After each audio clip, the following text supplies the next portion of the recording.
They say nothing is colder than a Chicago winter, except the eyes of the man you loved for 15 years looking right through you. Julian didn't just leave. He torched our finances, leaving us with $0 while he sat on a multimillion-dollar trust fund, but he forgot he left the ultimate encryption key behind our 14-year-old daughter silently typing in the corner. By the time he realized his mistake, her golden noose had already snapped shut around his neck. My name is Lacey Hawkwell, and the moment my life ended began with the sound of a zipper. It was not a loud sound. It was the soft, rhythmic hiss of metal teeth interlocking. A noise that should have been mundane, but instead echoed through our master bedroom like a gunshot in a canyon. I stood in the doorway, my overnight bag still heavy on my shoulder, the leather strap digging into my skin. I had just returned from a 3-day business trip to Boston, exhausted, smelling of recycled airplane air and stale coffee, expecting to find my husband watching the evening news or perhaps pouring a glass of Merlot. Instead, I found Julian methodically destroying our marriage. He was standing by the bed, the California King mattress we had bought 2 years ago. On the duvet lay 3 open suitcases. They were the vintage Louis Vuitton trunks I had gifted him for his 40th birthday, the leather dark and supple, the monogram mocking me with its permanence. Julian was packing. He was not throwing clothes in a rage. He was not shouting. He was folding his bespoke Italian silk shirts with the same terrifying precision he used to sign merger documents. He smoothed a wrinkle on a navy sleeve, placed it gently into the trunk, and reached for another. "Julian," I said. My voice sounded small, like a child waking from a nightmare. "What are you doing?" He did not look up. He did not pause. His hands kept moving, efficient and cold. "I am leaving. Lacey." The words hung in the air, heavy and suffocating. I took a step forward, dropping my bag. It hit the floor with a thud that he ignored completely. "Leaving," I asked. "Leaving for where? Is this a business trip?" "You did not tell me you had travel plans." He finally stopped. He turned to face me. And that was when the cold truly hit me. It was not the air conditioning. It was his eyes. The man I had shared a bed with for 15 years. The man whose snoring I had memorized, whose coffee order I knew by heart, was looking at me as if I were a piece of furniture he had decided to leave behind in a move. There was no anger. There was no guilt. There was just a hollow, terrifying indifference. "I am done," he said. The tone was conversational, casual. "I am done with this. With us. I do not understand." I stammered, my mind racing to find a logical foothold. "We were fine when I left on Tuesday. We texted yesterday."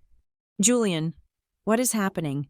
He sighed, a sound of mild irritation, as if I were a slow waiter who had brought the wrong order. "I have simply outgrown this. Lacey, I need a life I deserve, a life with vitality. I am suffocating here. I have been suffocating for years. Suffocating, I felt the blood drain from my face. We have a home. We have a life. We have a daughter." He flinched, just barely, at the mention of our child. He turned back to the suitcase and picked up his silver cufflinks, dropping them into a velvet pouch. "Rory will be fine," he said, his back to me. "She is 14 years old. Lacey, she is not a toddler. She is resilient. When she grows up, she will understand that a man has to prioritize his own happiness if he wants to survive. She will understand for me." My heart hammered against my ribs. "You cannot just walk out on her. You cannot just walk out on me. Who is she?" "Julian." I asked the question before I realized I knew the answer. A man like Julian, a man who curated his life like an art gallery, did not leave a vacancy unless he had already secured a replacement. He paused, his hand hovering over a stack of cashmere sweaters. He turned slowly, a smirk touching the corner of his lips. It was a cruel, sharp expression I had seen him use on competitors, never on me. "Her name is Vanessa," he said. The name hit me like a physical blow. I knew that name. Everyone in our social circle knew that name. "Vanessa Sterling," I whispered, "the CFO at Stratos Dynamics." Julian nodded. looking almost proud. She understands ambition. Lacey, she is a visionary. Stratos Dynamics is poised to take over the market share by next quarter, and Vanessa is leading that charge. We speak the same language. When I am with her, I feel like a king. When I am with you, I feel like a retirement plan. The cruelty of it took my breath away. He was leaving me not for a younger model, but for a strategic alliance. He was merging with a competitor. You are destroying our family for a career move, I said, my voice trembling. I am upgrading my life, he corrected. He zipped the final suitcase. The sound was final, absolute. He lifted the heavy trunk with ease, his muscles flexing under his dress shirt. He walked past me as if I were a ghost, the wheels of the luggage rolling smoothly over the hardwood floor. I followed him, stumbling, desperate. Julian, wait, please, we can go to counseling. We can talk about this. Think about Rory. She comes home from school in 20 minutes. At least stay and tell her yourself. He did not break stride.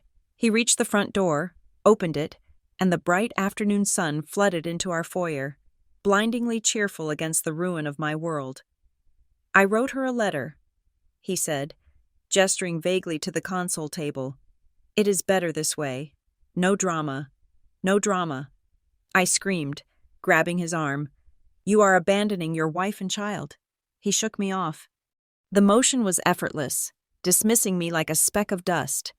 He walked down the driveway to where his Porsche was parked. It was idling, the engine purring like a predatory beast. He loaded the bags into the trunk, slammed it shut, and opened the driver's side door. Goodbye. Lacey, he said, you will hear from my lawyers.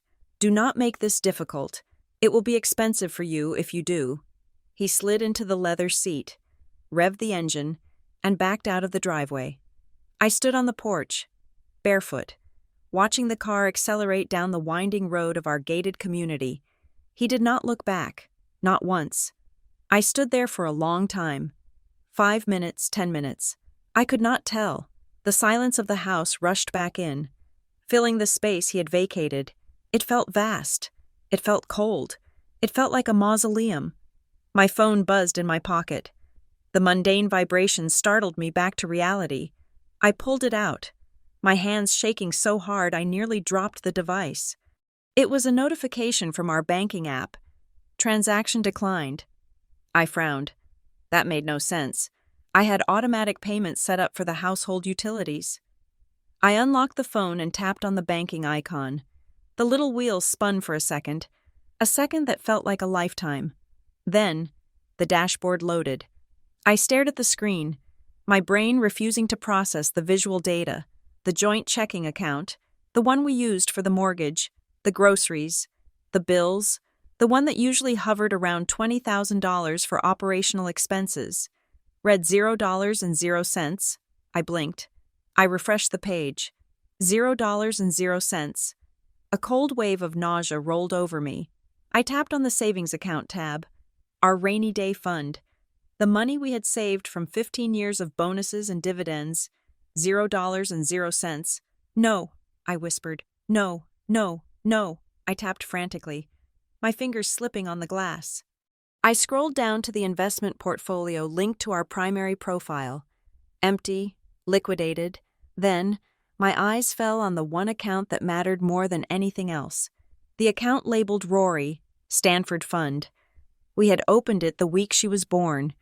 We had contributed to it every single month for 14 years.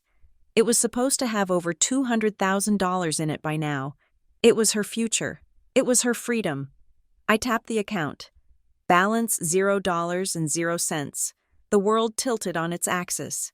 I stumbled back against the doorframe, gasping for air. I checked the transaction history. The transfers were dated 3 days ago, the exact day I left for Boston, while I was sitting in an airport lounge, reviewing contracts for my marketing firm.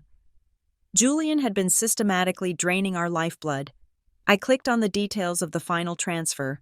The destination account was obscured, but the memo line simply read, real estate down payment. He had not just stolen our money. He had used our daughter's college tuition to buy a penthouse with his mistress. Panic, sharp and primal. clawed at my throat. I ran into the kitchen, my bare feet slapping against the cold marble. I opened the pantry. We had food. We had pasta, cans of soup, a half-empty bag of rice, but the electricity bill was due in 2 days. The mortgage was due on the 1st of the month. I had no cash. My wallet was in my bag, containing 3 credit cards that were all linked to Julian's primary credit line. I grabbed my purse and pulled out the cards. I dialed the number on the back of the platinum card. "We are sorry," the automated voice said, cheerful and robotic. "This account has been closed by the primary cardholder." I tried the gold card. Closed. I tried the debit card. Insufficient funds. He had left me with nothing, not even enough to buy a gallon of milk. It was not just a breakup. It was a siege.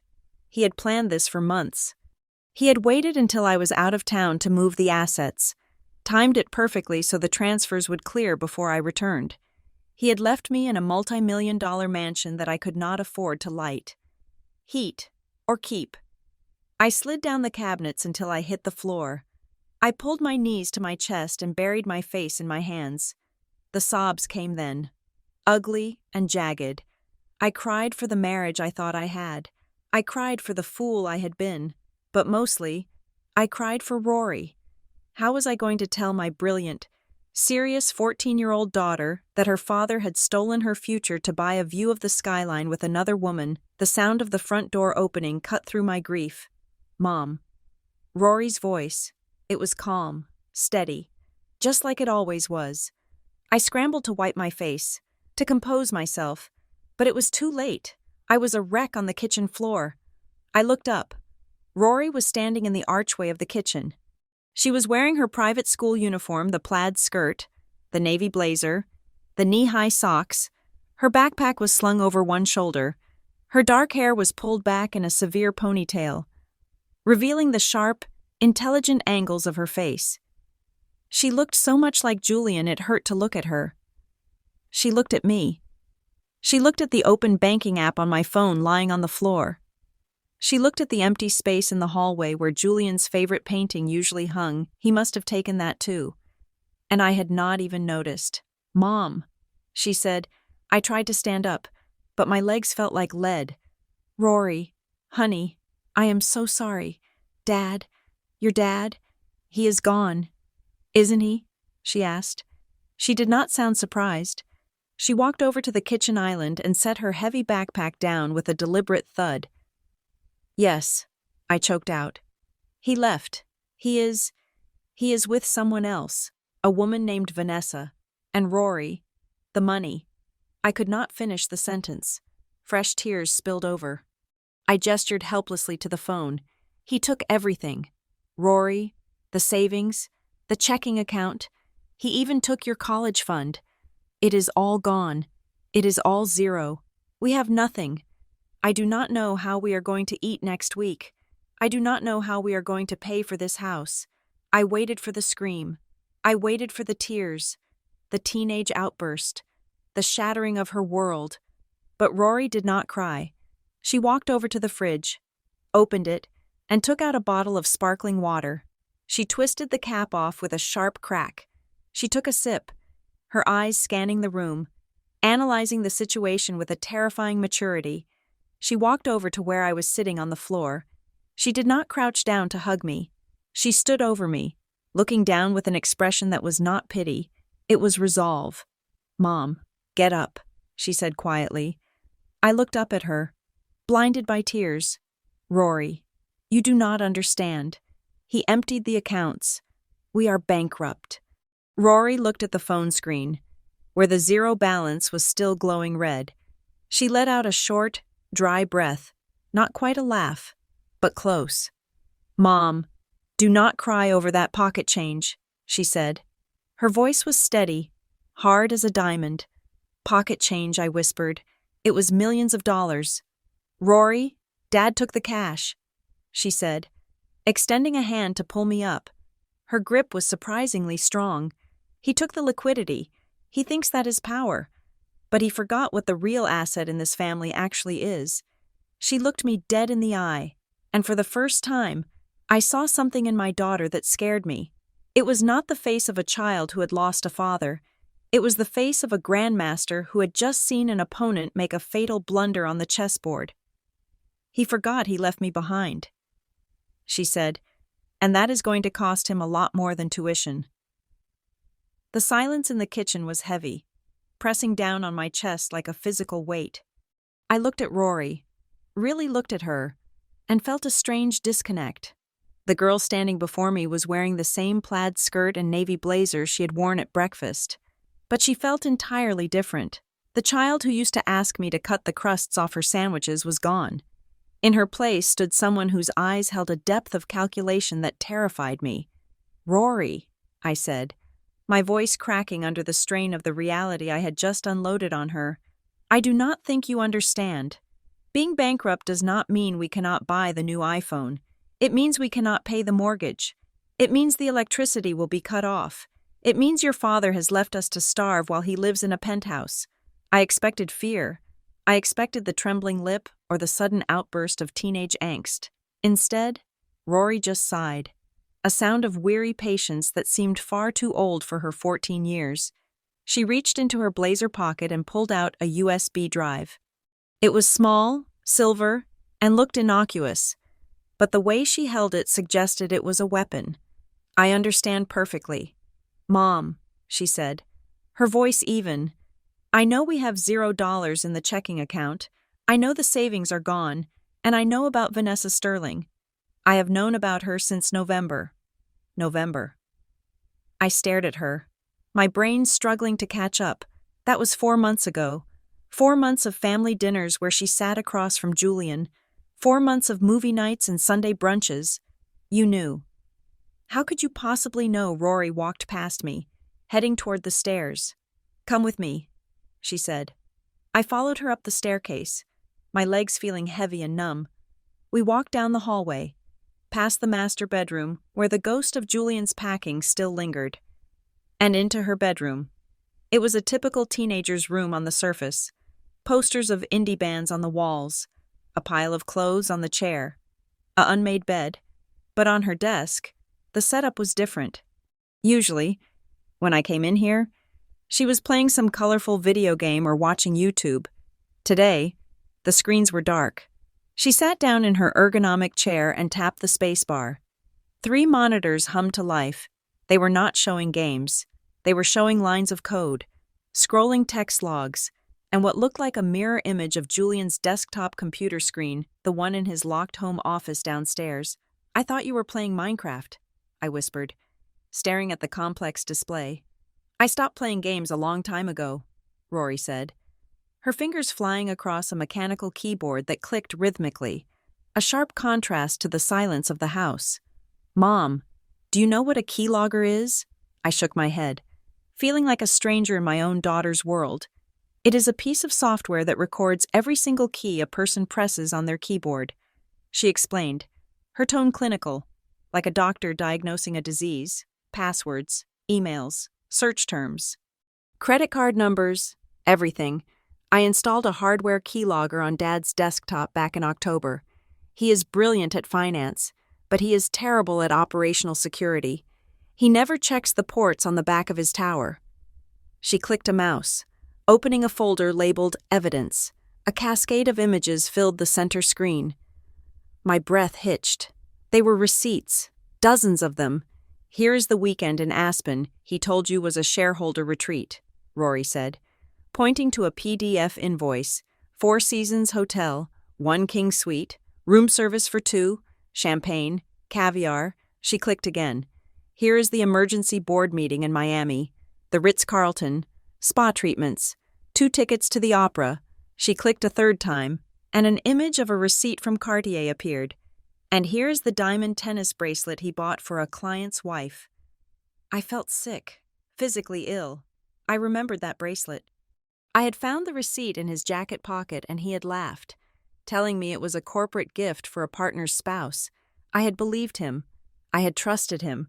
The total cost of his affair over the last 4 months is approximately $112,000, Rory stated, reading the number from a spreadsheet she had compiled. That is where a chunk of the savings went before the final drain today. I slumped onto the edge of her bed, staring at the glowing evidence of my husband's betrayal.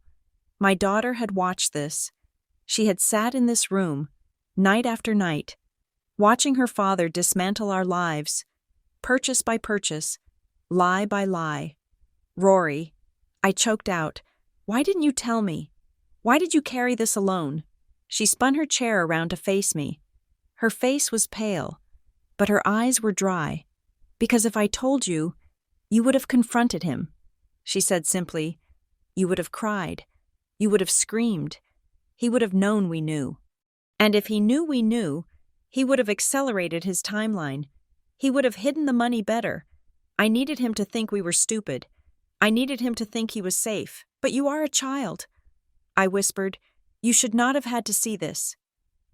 Rory looked down at her hands for a second. And for that brief moment, I saw the crack in her armor. I saw the hurt child underneath. But then she inhaled sharply, and the armor snapped back into place. I cried. Mom, she said softly. I cried every night in November. I threw up before school in December, but I finished crying last month. Tears do not pay the mortgage. Tears do not get my college fund back. Now is the time to calculate. She turned back to the screens. And we have a much bigger problem than the checking account. We need to talk about the Hawkwell Trust. The Hawkwell Trust? The word sent a shiver down my spine. It was the legendary inheritance from Julian's grandfather, a steel tycoon who had left a fortune wrapped in so much legal red tape that it was practically a fortress. Julian loved to brag about it at dinner parties. He called it his ironclad safety net. He had told me 1,000 times that in the event of a divorce, I would never see a penny of it. It was distinct property, separate from our marital assets. He has that trust locked up tight. Rory, I said, feeling a fresh wave of hopelessness. Even his lawyers say it is untouchable. It is worth millions. $52,450,000. To be precise, Rory corrected. And normally, you would be right. But Dad is greedy, and greed makes people sloppy. She opened a new window. It looked like an email client. He is moving it. Mom? Moving it, I asked. Moving it where? To the Cayman Islands, she said. He is dissolving the domestic trust and transferring the assets to a shell company in the Caymans. He wants to hide it completely so he does not have to pay U.S. taxes on the capital gains. And more importantly, so he can claim he has zero assets during your divorce proceedings. He wants to plead poverty to the judge so he does not have to pay you alimony. My mouth fell open. That is illegal. That is tax evasion. That is fraud. Yes. Rory agreed. It is a federal crime, and that is our leverage. She brought up a document on the screen. It was an email from a law firm in Georgetown. Grand Cayman. The subject line read, Final authorization required. He has been setting this up for weeks, Rory explained, her finger tracing the lines of text on the screen. The new account in the Caymans is ready. The money is sitting in a holding account at his bank here, waiting for the green light. He thinks he is being clever. He thinks once it crosses the border, it vanishes. She paused, looking at me with intense focus. I intercepted this email 10 minutes before he did. She said, You what? I blocked it from reaching his inbox, she said calmly. He does not know the account is ready yet. He is waiting for the confirmation. I have it. I stared at the screen, then at my daughter. What are you saying? Rory. I am saying that the transfer requires 2 things, she said, holding up 2 fingers. First, the digital authorization key, which was attached to this email. I have that. Second, a biometric authentication, his voice print and facial scan, which has to be done through the bank's secure portal. She leaned forward. He has a deadline. Mom, the email says the transfer window closes on Monday morning at 9 o'clock. If he misses it, the IRS audit flags trigger automatically because of the size of the unassigned funds. He is desperate to move this money this weekend. So we stop him, I asked, grasping at a straw of hope. We report him to the IRS. We freeze the assets. Rory shook her head slowly. A small, Cold smile touched her lips. No, Mom. If we report him, the government freezes the money. It sits in litigation for 10 years. The lawyers get half. The government gets the other half. And we get nothing. We lose the house. I lose my future. Then what I asked, my voice barely a whisper. We do not stop the transfer. Rory said, we hijack it. Hijack it. We let him think he is sending the money to his safe haven in the Cayman Islands. We let him go through the biometric security. We let him push the button. But when that money leaves the holding account, we make sure it does not land in the Caymans. We change the destination coordinates. I stood up, pacing the small room. My heart was hammering against my ribs like a trapped bird. Rory, this is insane. This is grand larceny. If we touch that money, we are no better than him. We could go to jail. Rory spun the chair around again, stopping my pacing with a sharp look. Mom, look at me. I stopped. He stole my college fund, she said, her voice hard. He stole your retirement. He stole the equity in this house. He broke the law first. He is currently in the process of committing a felony by moving untaxed assets offshore. We are not stealing. We are recovering damages. But the police, I started. The police will see a man who tried to launder money and lost it. She cut in. They will see a transaction authorized by his face, his voice, his credentials. If the money happens to detour into a trust that I set up, a trust that is legally structured as a settlement for abandonment, then who is going to argue him? Is he going to go to the FBI and say, Officer, I was trying to commit tax evasion and my daughter outsmarted me? I looked at her, stunned by the sheer audacity of her logic. It was twisted. It was dangerous. But it was also brilliant. Rory, I said, my voice trembling, you are talking about stealing $50 million. I am talking about freedom. Mom, she corrected. I am talking about you never having to ask a man for permission to buy groceries again. I am talking about me going to Stanford without student loans. She turned back to the computer, her face illuminated by the blue light of the code. Besides, she added, her voice dropping to a murmur, he thinks he is the smartest man in the room. He thinks we are just collateral damage. I want to show him that the collateral can shoot back. I looked at the back of her head. I looked at the way her fingers rested on the keyboard, poised and ready. I realized then that Julian had made a fatal miscalculation. He had thought he was leaving behind a weeping wife and a confused child. He had not realized he was leaving behind a dormant volcano. My daughter was not just smart. She was a strategist. She had taken the pain of his betrayal, the humiliation of his abandonment, and she had forged it into a weapon of mass destruction. She was a general on a battlefield I did not even know existed. The fear in my chest began to shift. It was still there, sharp and cold, but something else was growing beside it, a dark, desperate hope. How do we do it? I asked. Rory did not turn around, but I saw her shoulders relax slightly. He needs to perform the biometric scan this weekend, she said. He will be at the penthouse with Vanessa. They will be celebrating. They will be arrogant. We need to trick him into logging into a portal that looks like his bank, but actually routes through my server. She typed a command, and a new window popped up. It was a perfect replica of his private banking login page. I built this last night, she said. It is a mirror site. When he enters his credentials here, I capture them in real time. When he speaks his passphrase for the voice print, I record it. I use his own security clearance to authorize a change in the routing number. But how do we get him to use your link instead of the real one? I asked. Rory turned to me, a glint of steel in her eyes. That is where you come in. Mom, she said, we need to make him panic. We need to make him think the walls are closing in so he rushes. People make mistakes when they are scared, and nobody knows how to scare a narcissist better than the victim he thinks he has already destroyed. I looked at the screen. I looked at the zero balance on my phone.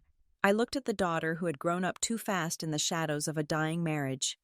Okay, I said. I took a deep breath, inhaling the cool, recycled air of the room. Tell me what to do. Rory smiled. It was not a happy smile. It was the smile of a predator who had just spotted prey in the tall grass. "First," she said, "we let him think he has won, and then we introduce him to the concept of total loss." While I was standing in my kitchen staring at a pantry that contained half a box of pasta and a jar of expired marina sauce, I knew exactly what my husband was doing. I did not need a crystal ball. I did not need psychic powers. I simply knew the man. Julian was a creature of reward systems. When he closed a deal, he bought a watch. When he successfully destroyed his family, he would undoubtedly be uncorking a vintage bottle of something French and expensive, likely overlooking the park, feeling like the master of the universe, through the surveillance feed on Rory's monitor. The scene played out almost exactly as I had imagined. Only the reality was far more nauseating. They were in the penthouse.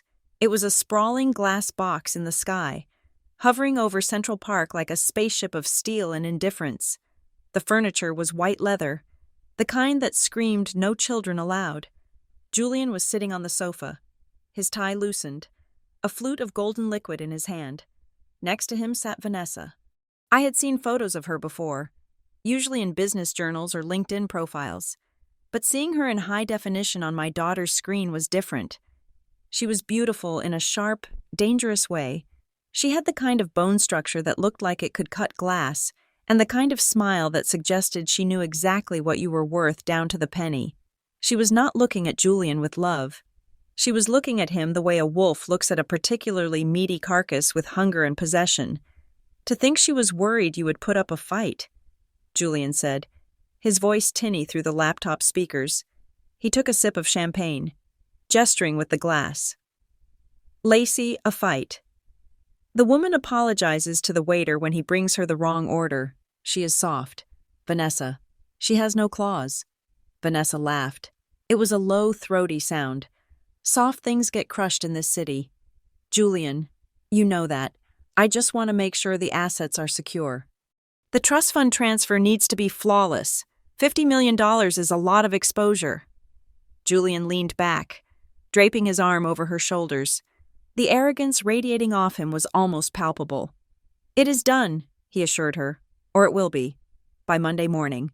My lawyers have set up the shell corporation in the Caymans. The Hawkwell Trust is impenetrable. By the time Lacey realizes she should hire a forensic accountant, the money will be sitting under a palm tree, and I will be pleading poverty to the family court judge. She will get the house, sure, but she won't be able to afford the property taxes. She will have to sell it within 6 months. He swirled his drink. She will be lucky if she walks away with a used Honda. I felt a flash of heat rise up my neck, a mixture of shame and white-hot rage. He was not just leaving me. He was laughing about erasing me. He was planning my financial ruin as foreplay. Beside me, Rory did not flinch. Her fingers were dancing across her mechanical keyboard, a rapid-fire staccato that sounded like rain on a tin roof. On her secondary monitor, a complex diagram of network nodes was pulsing. "He just got the email," Rory whispered, her eyes glued to the screen, on the surveillance feed. Julian's phone pinged.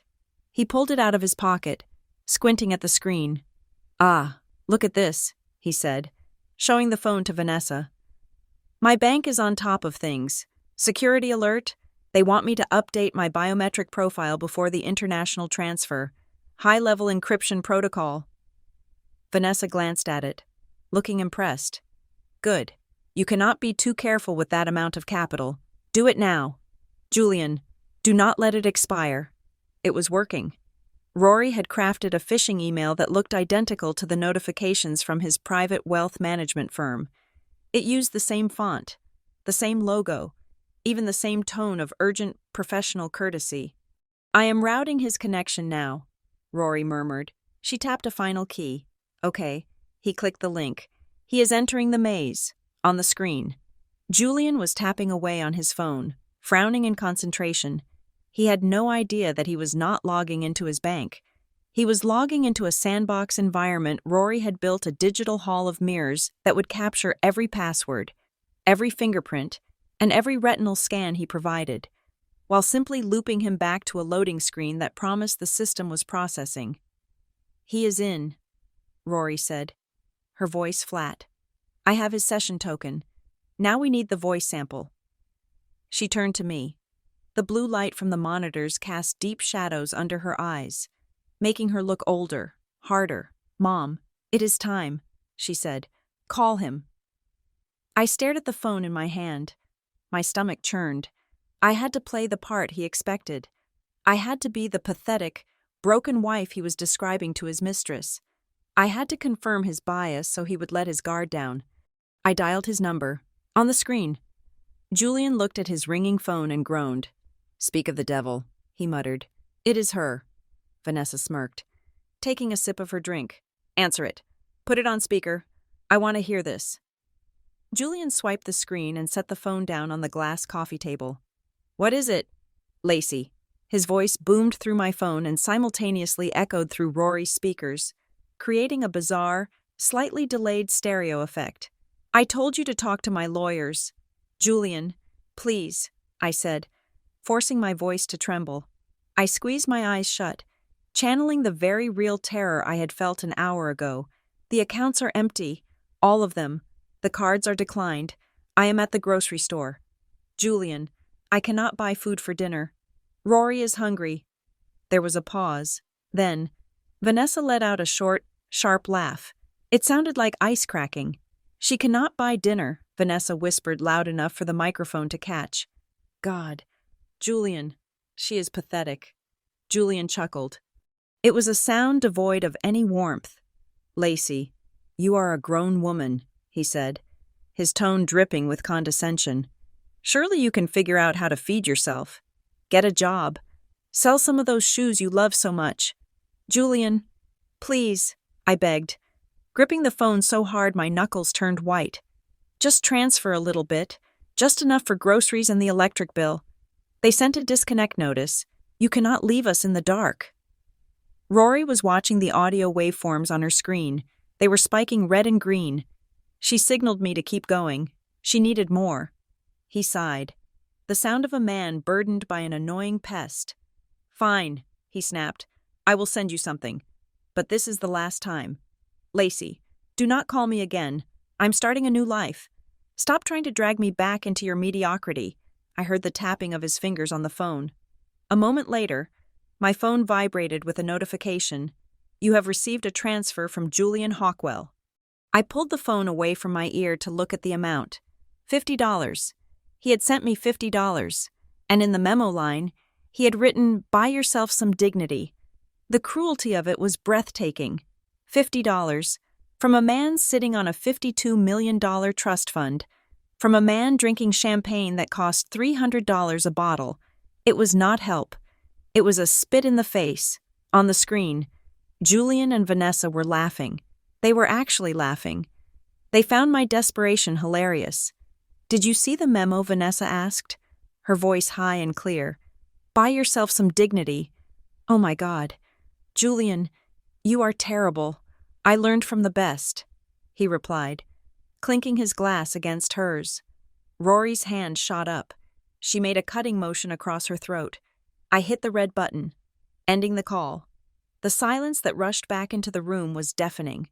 I stood there, trembling, but not from fear anymore. The tears that had been threatening to fall had evaporated, replaced by a cold, hard resolve. I looked at the $50 notification on my screen. It felt like a badge of honor now. It was the price of admission to the show we were about to put on. I looked at Rory. She was not looking at me. She was staring at the audio file she had just captured.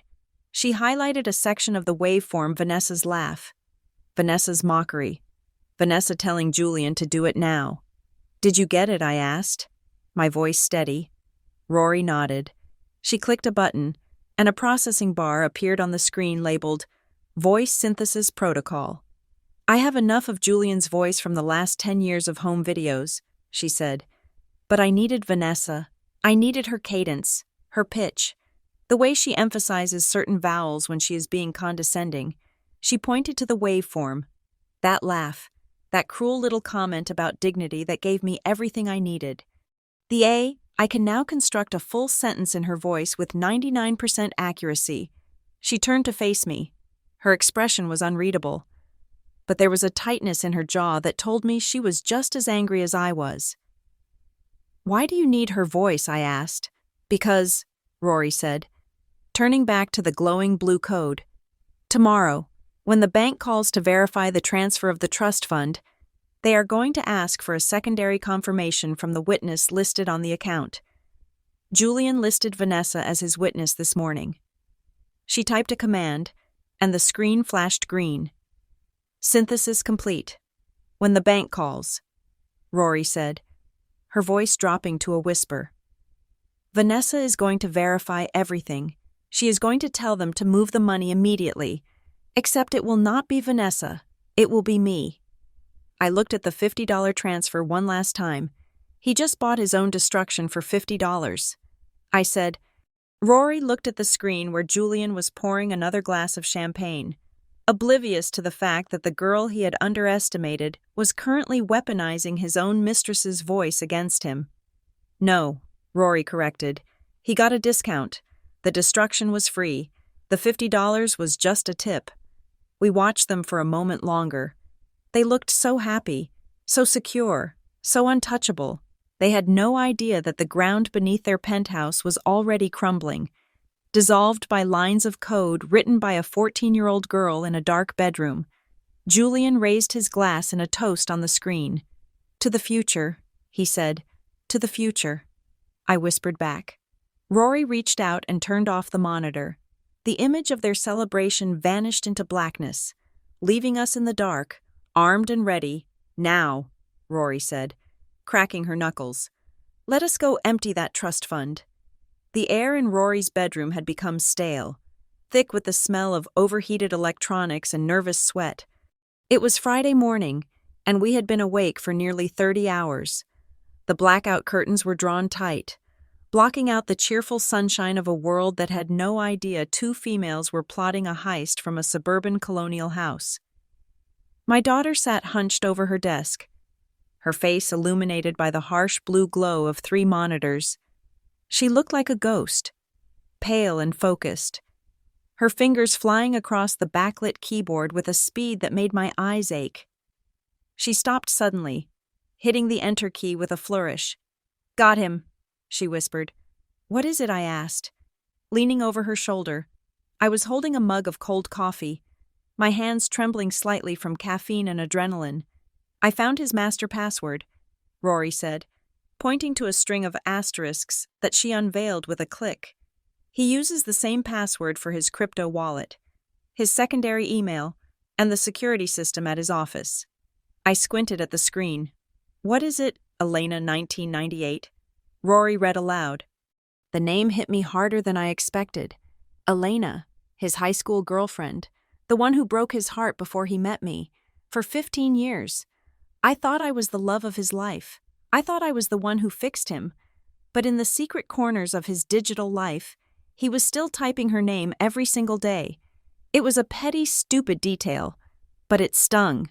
It confirmed that to Julian, I was just a placeholder. At least he is consistent in his nostalgia." I said, my voice dripping with bitterness. Rory ignored the emotional weight of the discovery. She was purely operational now. "This is better than nostalgia. Mom, it is access. He used an old email account, the one he thinks is dormant, to register the smart home system in the penthouse. He probably forgot to update the credentials when he moved in." She opened a new window. It was a login page for a high-end security camera system. She typed in the email address and the Elena password. The screen flickered, went black for a second, and then resolved into 4 distinct video feeds. My breath caught in my throat. We were inside. The top left square showed the living room, bathed in morning light. The top right showed the kitchen, where a barista-grade espresso machine sat on the counter. The bottom feeds showed the hallway and the master bedroom. "It feels like we are ghosts," I whispered. "We are not ghosts," Rory corrected, her eyes darting between the feeds. "We are surveillance." We watched as Julian walked into the kitchen frame. He was wearing a silk robe. Looking relaxed, confident, he poured himself a coffee. A moment later, Vanessa entered. She was dressed for work in a sharp power suit, checking her phone. They did not kiss. They did not hug. They moved around each other like business partners sharing a workspace. Rory checked the time on her computer. It was 11 o'clock. We need him to initiate the transfer at 3 o'clock, Rory said. That is when the bank's fraud detection team does their shift change. It is the window where their response time is slowest. Plus, it is Friday afternoon. Everyone wants to go home. They will be less likely to scrutinize a biometric flag if the credentials look solid. But how do we make him do it exactly then? I asked. He thinks he has until Monday. Rory turned to me, a wicked glint in her tired eyes. We do not wait for him, she said. We heard him. She minimized the camera feed and pulled up a document she had prepared. It was a certificate of incorporation for a company called Hawkwell Holdings Limited. Look closely. Mom, she said. I looked. It looked exactly like the paperwork Julian had left on his desk weeks ago. It is the shell company in the Caymans. I said, no, Rory said. Julian's company is Hawkwell Holdings, LLC, Limited Liability Company. The one I just created and registered in Singapore is Hawkwell Holdings Limited. Limited? I frowned. It is a 3-letter difference. Exactly, Rory said. In the banking world, those 3 letters change everything. They change the jurisdiction, they change the tax code, and most importantly, they change the owner. Julian owns the LLC. I own the Ltd. When he enters the routing number I give him, he will think he is sending money to his own company, but the routing number will direct the funds to my company, which has a name so similar the automated banking software will not flag it as a mismatch. It was a sleight of hand, a magician's trick performed with corporate entities instead of playing cards. Now, Rory said, spinning her chair to face me, we need to make him panic. We need him to rush the transfer so he does not double-check the routing number. We need him terrified. She nodded toward my laptop, which was sitting on the bed. It is your turn. Mom, you are the Psychological Warfare Division. I sat down on the bed and opened the laptop. Rory had already set up a secure, encrypted email account for me using a provider based in Switzerland. The sender name was simply Internal Audit. We had drafted the email together the night before, but reading it now made my heart race. Subject urgent, DOJ. Financial inquiry, Apex Meridian. Ms. Sterling, this is an automated notification regarding an active investigation into Apex Meridian Global. Please be advised that the Department of Justice has flagged several large transactions associated with executive accounts for potential asset freezing within the next 24 hours. We recommend immediate review of all pending personal transfers. Confidentiality notice strict.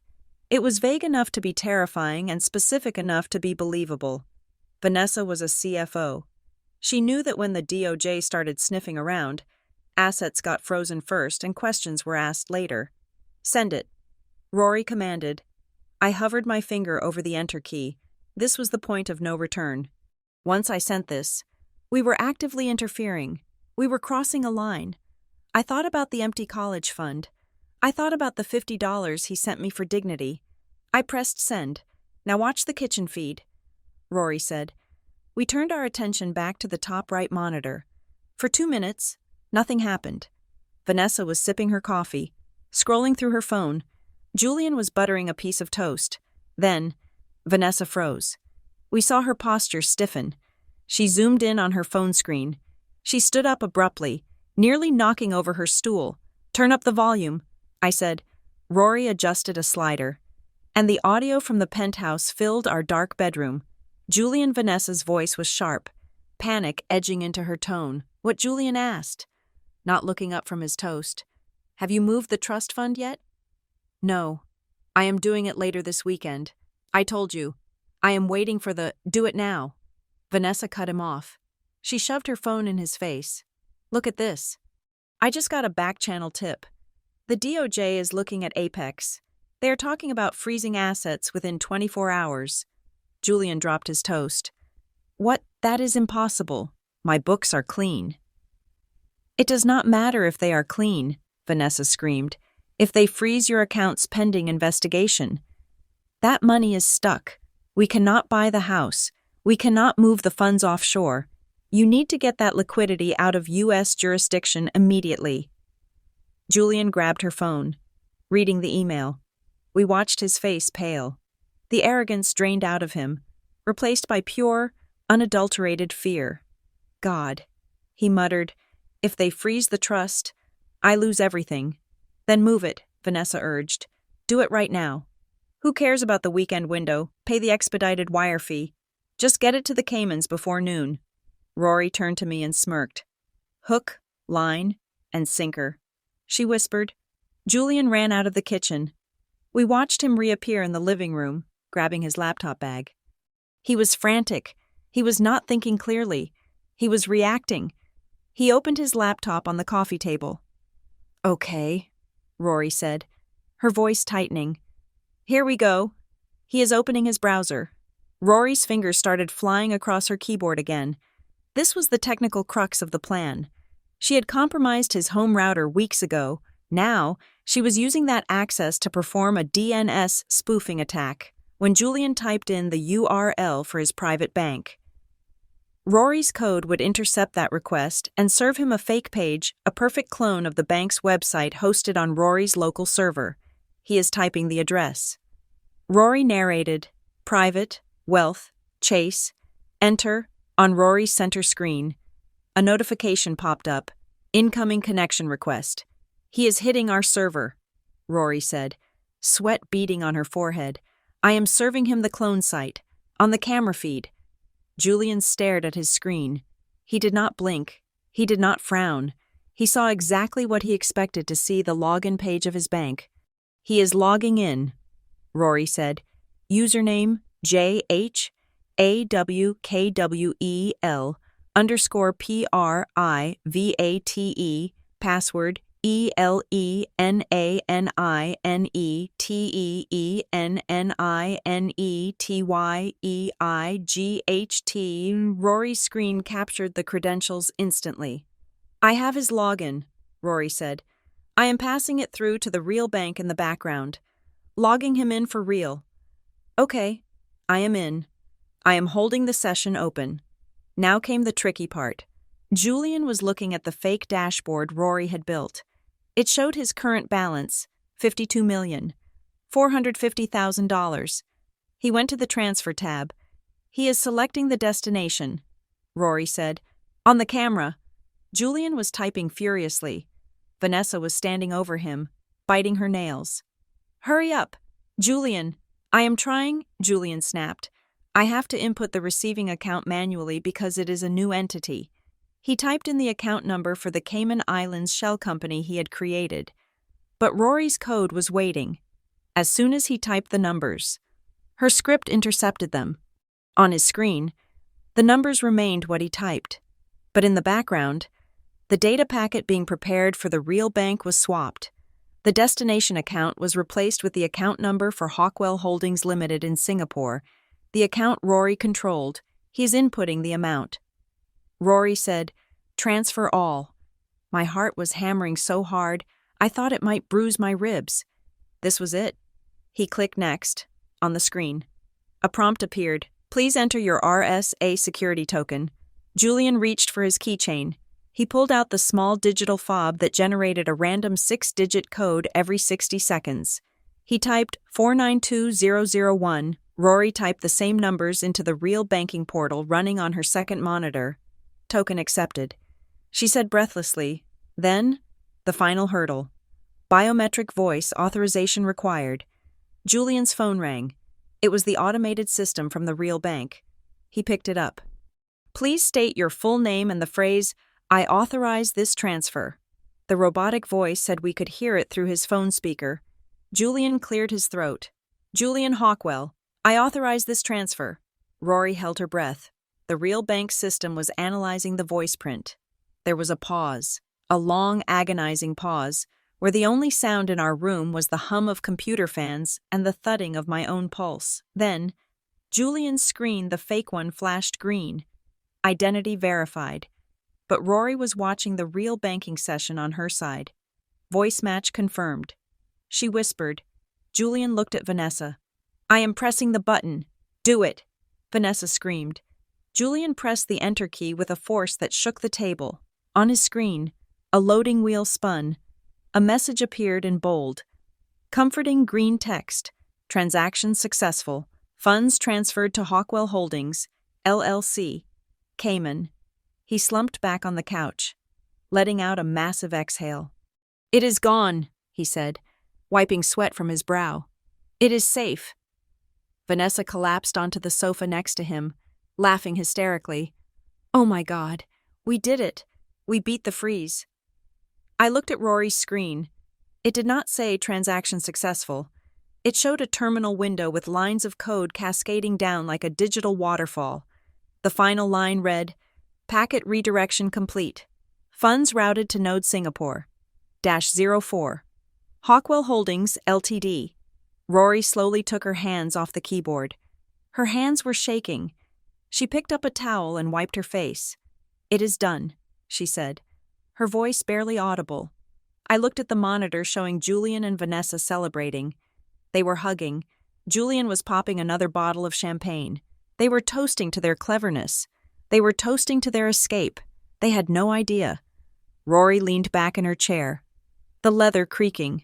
"He sees a confirmation screen that I drew in Photoshop," she said. "But the real bank just sent $52 million to an account I opened yesterday." She turned to me, and the exhaustion on her face was replaced by a look of profound, terrifying satisfaction. "We are not bankrupt anymore. Mom," she said, "we are the bank." I looked at the screen where my husband was kissing his mistress, celebrating the theft of our future. "No," I said, a cold smile forming on my lips. "We are the IRS, and audit season just started. The digital world is silent. When a car crashes, there is the screech of tires and the shattering of glass. When a building falls, there is the roar of concrete and dust. But when $52 million vanishes from the face of the earth, there is no sound at all. There is only the blink of a cursor and the hum of a cooling fan." I watched the screen of Rory's laptop. My breath held so tight in my chest that my lungs burned. On the surveillance feed, Julian was leaning back on his white leather sofa, his eyes closed, a look of orgasmic relief washing over his face. He thought the money was currently sitting in a vault in the Cayman Islands, safe from the Department of Justice and safe from me. He was wrong. The money was traveling.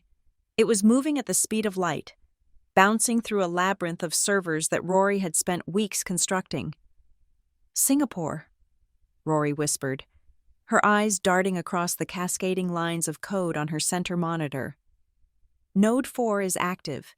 The funds have cleared the intermediate hold." I saw the numbers on the screen shift. The massive block of capital $52,450,000 was no longer in New York. It was momentarily ghostly, existing nowhere and everywhere at once. "Switzerland," Rory said, her fingers hovering over the enter key.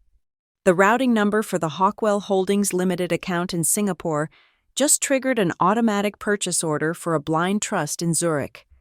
She hit the key, the code flashed green, and finally, she exhaled, a long, shaky sound that seemed to deflate her small frame. "New York," she finished. The money had not stayed offshore. It had completed a global lap and landed right back in the United States. But this time, it was clean. It was sitting in an account at a completely different bank, an account named the Phoenix Preservation Fund, and the sole signatory on that account was me. How, I asked, my voice barely a squeak. "How is this legal? If the IRS looks at this, they will see we stole it." Rory spun her chair around. She looked exhausted, her skin pale and waxy under the blue light, but her eyes were burning with a terrifying intelligence. "We did not steal it. Mom, we enforced a contract." She pulled up a PDF document on the side monitor. It was a scanned copy of our original marriage license and the prenuptial agreement Julian had forced me to sign 15 years ago. He had been so paranoid about his family money back then that he had included a draconian infidelity clause. "Look at page 42, Rory said. Subsection C. In the event that the primary earner dissolves the marriage due to infidelity or abandonment and attempts to conceal marital assets, The secondary party, that is you, is entitled to immediate liquidation of said assets as punitive damages. I stared at the legalese. I remembered signing this. I remembered Julian laughing and saying it was just boilerplate language that his father's lawyers insisted on. He never thought he would be the one to trigger it. He never thought he would be the one caught. The trust fund was technically separate property, Rory explained, but the moment he tried to move it offshore to evade taxes, he converted it into a criminal instrument. By routing it into this account under the classification of punitive damages recovery, we have created a legal paper trail if he tries to sue us to get it back. He has to admit in open court that he was trying to launder it first. He would be walking into a trap. He cannot touch this money without handcuffing himself. My head was spinning. The sheer magnitude of her planning was overwhelming. She had not just hacked a bank, she had weaponized his own legal arrogance against him. Suddenly, a red alert flashed on Rory's screen. Incoming message. Chase private client. Fraud alert. The real bank had caught up. Their algorithms had noticed that $52 million had just taken a trip around the world in less than 60 seconds. They were trying to text Julian to confirm the transaction was legitimate. He is getting a text, Rory said, her fingers flying back to the keyboard. If he sees the fraud alert, he will call them.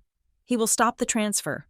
On the surveillance feed, Julian's phone lit up on the coffee table. He reached for it. Rory hit a command key. Intercept Protocol Alpha.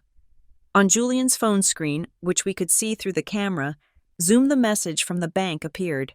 But it was not the warning message the bank had sent. It was the message Rory wanted him to see. Chase private client. Transaction successful. Funds deposited to Hawkwell Holdings, LLC. Cayman, reference number 884920. Julian read the text. He smiled. He showed the phone to Vanessa. See, he said, his voice booming through our speakers. Verified. It is done. The money is safe, Vanessa shrieked with delight. She jumped up and threw her arms around him. They collapsed back onto the sofa. A tangle of limbs and expensive fabric. Open the good champagne, Vanessa yelled. The vintage Dom. We are rich, baby. We are untouchable. I watched them celebrate. I watched my husband kiss another woman with the passion he had not shown me in a decade, celebrating the fact that he had successfully stolen our daughter's future. The nausea in my stomach was replaced by a cold, hard knot of hatred. Rory minimized the surveillance window. She could not stand to watch it anymore. Hungry, she asked. I blinked.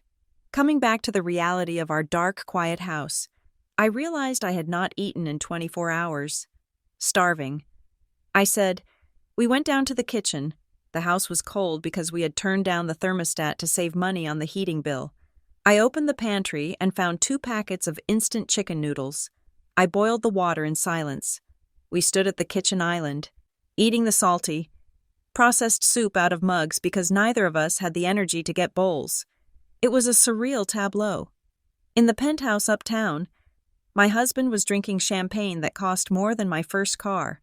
Here, in the suburbs, we were eating a 99-cent dinner, but on the laptop screen sitting between our noodle mugs, the banking dashboard was open. Current balance, $52,450,000. I stared at the number. It looked like a phone number. It looked like a mistake. It looked like freedom. We are not poor anymore, Rory said softly, blowing on a spoonful of noodles. No, I agreed. We are definitely not poor. But we are not done, she added. I looked at her. Rory, we have the money. We won. What else is there? Rory put her spoon down. She wiped her mouth with the back of her hand. Taking the money protects us, she said. But it does not stop him. He is still the CEO of Apex Meridian. He still has his salary. He still has his reputation. And as soon as he realizes the money is gone, which will happen on Monday morning, he is going to come for us with everything he has left. We need to make sure he has nothing left. She pulled the laptop closer. I told you I have been reading his emails for months. She said, I found something else. Something worse than the affair. She opened a folder labeled Apex_fraud. Julian has been using company funds to pay for Vanessa's lifestyle, Rory explained. See this? She pointed to an invoice. It was for the rental of the penthouse they were currently partying in. The bill was $12,000 a month. Who paid this, I asked. Apex Meridian Global paid it, Rory said, under the line item Off-Site Storage Facility. She clicked another document. The diamond bracelet, billed as client retention gift. The trips to Aspen and Miami billed as consulting travel. The lease on his Porsche company fleet vehicle. My jaw dropped. He is embezzling. He is treating a publicly traded company like his personal piggy bank, Rory corrected. He has misappropriated over $400,000 in the last 6 months alone, and Vanessa signed off on all of it. As the CFO of the partner company, she validated the invoices to make them look legitimate. They are conspiring to defraud shareholders. Rory opened an email client. The draft was already written. The recipient list included the tip line for the Federal Bureau of Investigation, the Internal Revenue Service Whistleblower Office, and the Board of Directors of Apex Meridian Global. Attached to the email was a 300-page PDF. It contained every fake invoice, every mislabeled transaction, every incriminating text message between Julian and Vanessa discussing how to hide the expenses. Rory looked at me. Her finger hovered over the mouse. If I send this, she said, he goes to prison, not for a few months, for 10 to 15 years. Corporate fraud on this scale is a federal offense. I looked at the girl sitting across from me. She was 14. She should be worrying about algebra tests and which boy she liked. Instead, she was holding the power to imprison her own father. Do you want to do this? I asked. He is still your dad. Rory looked at the empty noodle cup. My dad left 3 days ago, she said. The man in that penthouse is just a thief who stole my college money. She did not hesitate. She clicked send. The screen refreshed. Message sent. It was done. The torpedo was in the water. Up in the penthouse, the party was still raging. We could hear the faint bass of music thumping through the surveillance audio. Julian was dancing. He was spinning Vanessa around. He looked so happy. He had no idea that his entire life had just been emailed to the FBI. Suddenly, on the screen, Julian stopped dancing. He picked up his phone again. I should call Marcus. He shouted over the music. Who is Marcus? Vanessa asked. Breathless and laughing. My lawyer, Julian said. I need to tell him to file the divorce papers first thing Monday morning, now that the assets are safe. I want to crush Lacey. I want her out of that house by the end of the month. I want to see her crawl. My blood ran cold. Even in his victory, he wanted to hurt me. It was not enough to leave. He wanted to destroy. He dialed the number. Rory was already typing. He is calling his divorce attorney. She said, I am intercepting the email traffic. We listened to Julian leave a voicemail. Marcus, it is Julian. The transfer is complete. The trust is secure offshore. Proceed with the aggressive strategy. File for full dismissal of alimony. Offer her nothing. Tell her if she wants to fight. I will drag it out until she is bankrupt. I want full custody of Rory too, not because I want the kid, but because it will hurt Lacey. Call me back. I gasped. He did not want Rory. He just wanted to use her as a weapon. Rory's face showed no emotion, but her typing speed increased. 20 minutes later, Julian's phone pinged with an email notification. He checked it. It is from Marcus. He told Vanessa. He read it aloud. Julian, received your message. Excellent news on the asset protection. I have drafted the filing. We will serve her on Monday. Rest assured, she will walk away with nothing but her clothes. Enjoy your weekend. You have won. Julian smiled. A cruel, satisfied grin. I won, he whispered. Rory looked at me from across the kitchen island. I wrote that email, she said softly. Marcus actually sent him a warning saying that moving the assets might be risky and he should wait. I deleted it and replaced it with what he wanted to hear. Why, I asked. Because if he thinks he has won, he stops fighting, she said. He stops looking over his shoulder. He stops checking his accounts. We need him to stay blind until Monday morning, when the FBI knocks on his door. I want him to be completely surprised. We cleaned up the kitchen in silence. I washed the mugs. Rory wiped down the counter. It was domestic, routine, and utterly bizarre given the context.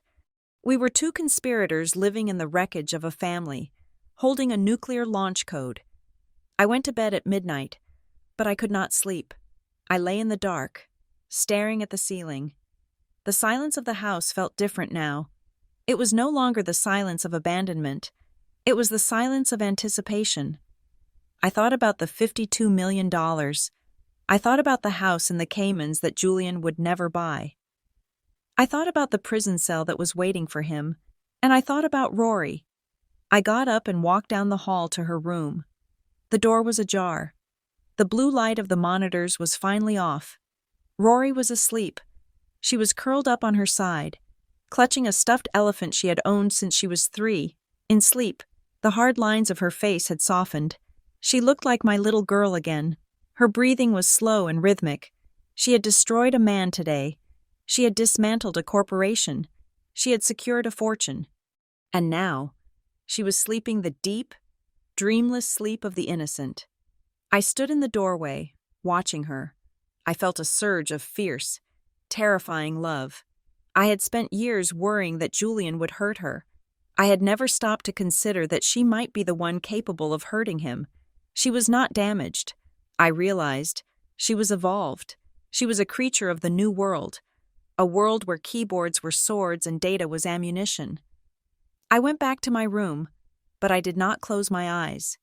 I sat by the window and watched the sun come up over the manicured lawns of our neighborhood. The sky turned from black to gray to a bruised purple. Monday was coming. The end of the world was coming for Julian, and for the first time in months. I was not afraid of the dawn. I was waiting for it. Monday morning arrived with the sort of aggressive, cheerful sunshine that usually signals the start of a redemption arc in a bad movie. But for my husband, it was simply the lighting for his public execution.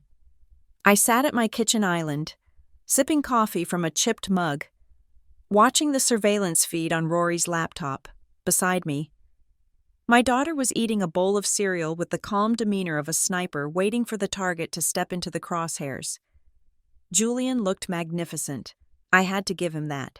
He was wearing a charcoal 3-piece suit that cost $4,000. His hair was gelled to perfection. And he walked into the lobby of Apex Meridian Global with the swagger of a man who believes he has just pulled off the heist of the century. He thought he had $52 million safely tucked away in the Cayman Islands. He thought he was untouchable. He approached the security turnstiles. These were high-tech glass barriers that required a keycard swipe. Julian breezed up to them, didn't even break stride, and tapped his card against the reader. BZT. A red light flashed. The glass barriers remained stubbornly closed. Julian frowned. He tapped it again, harder this time. BZT. On the screen, I saw him mutter something that looked like a curse word. He looked around. People were starting to pile up behind him, interns with coffees, junior analysts checking their phones. The bottleneck was forming. And Julian Hawkwell was the cork. "Hey, Jerry." Julian called out to the security guard at the desk. Jerry was a man Julian had ignored for 10 years. A man whose name was actually Gary. But Julian never bothered to learn it. "My badge is demagnetized. Buzz me in." Gary looked up from his monitor. He did not smile. He did not rush to press the override button. He just stared at Julian with a look of mild, bureaucratic confusion. "I cannot do that, Mr. Hawkwell," Gary said, his voice audible through the lobby microphones Rory had tapped into. "The system says your credentials have been revoked." "Revoked." Julian laughed. It was a loud, incredulous bark. "Do not be an idiot. I am the CEO. I own the building. Just open the gate. I am sorry." "Sir," Gary said, looking back at his screen. "Status is red. Access denied pending HR review. You will have to wait for an escort." "An escort." Julian's face turned a shade of plum that clashed with his tie. "I do not need an escort to go to my own office. Open this gate before I fire you and hire a machine to do your job." Behind him, A young analyst cleared his throat. "Excuse me, Mr. Hawkwell. Some of us have a 9 o'clock meeting." Julian spun around, ready to decapitate the subordinate with words. But his phone rang. He snatched it out of his pocket, probably expecting it to be the building manager apologizing, but it wasn't. It was Vanessa. I gestured to Rory, and she isolated the audio from Vanessa's end.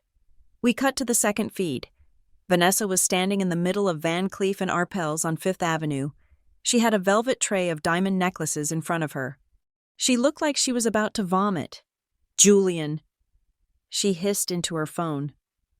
"Why is the black card declining?" Julian pressed the phone to his ear, using his other hand to wave away the staring employees in the lobby. "What are you talking about?" "It has a $200,000 limit. It is declining," Julian Vanessa screeched.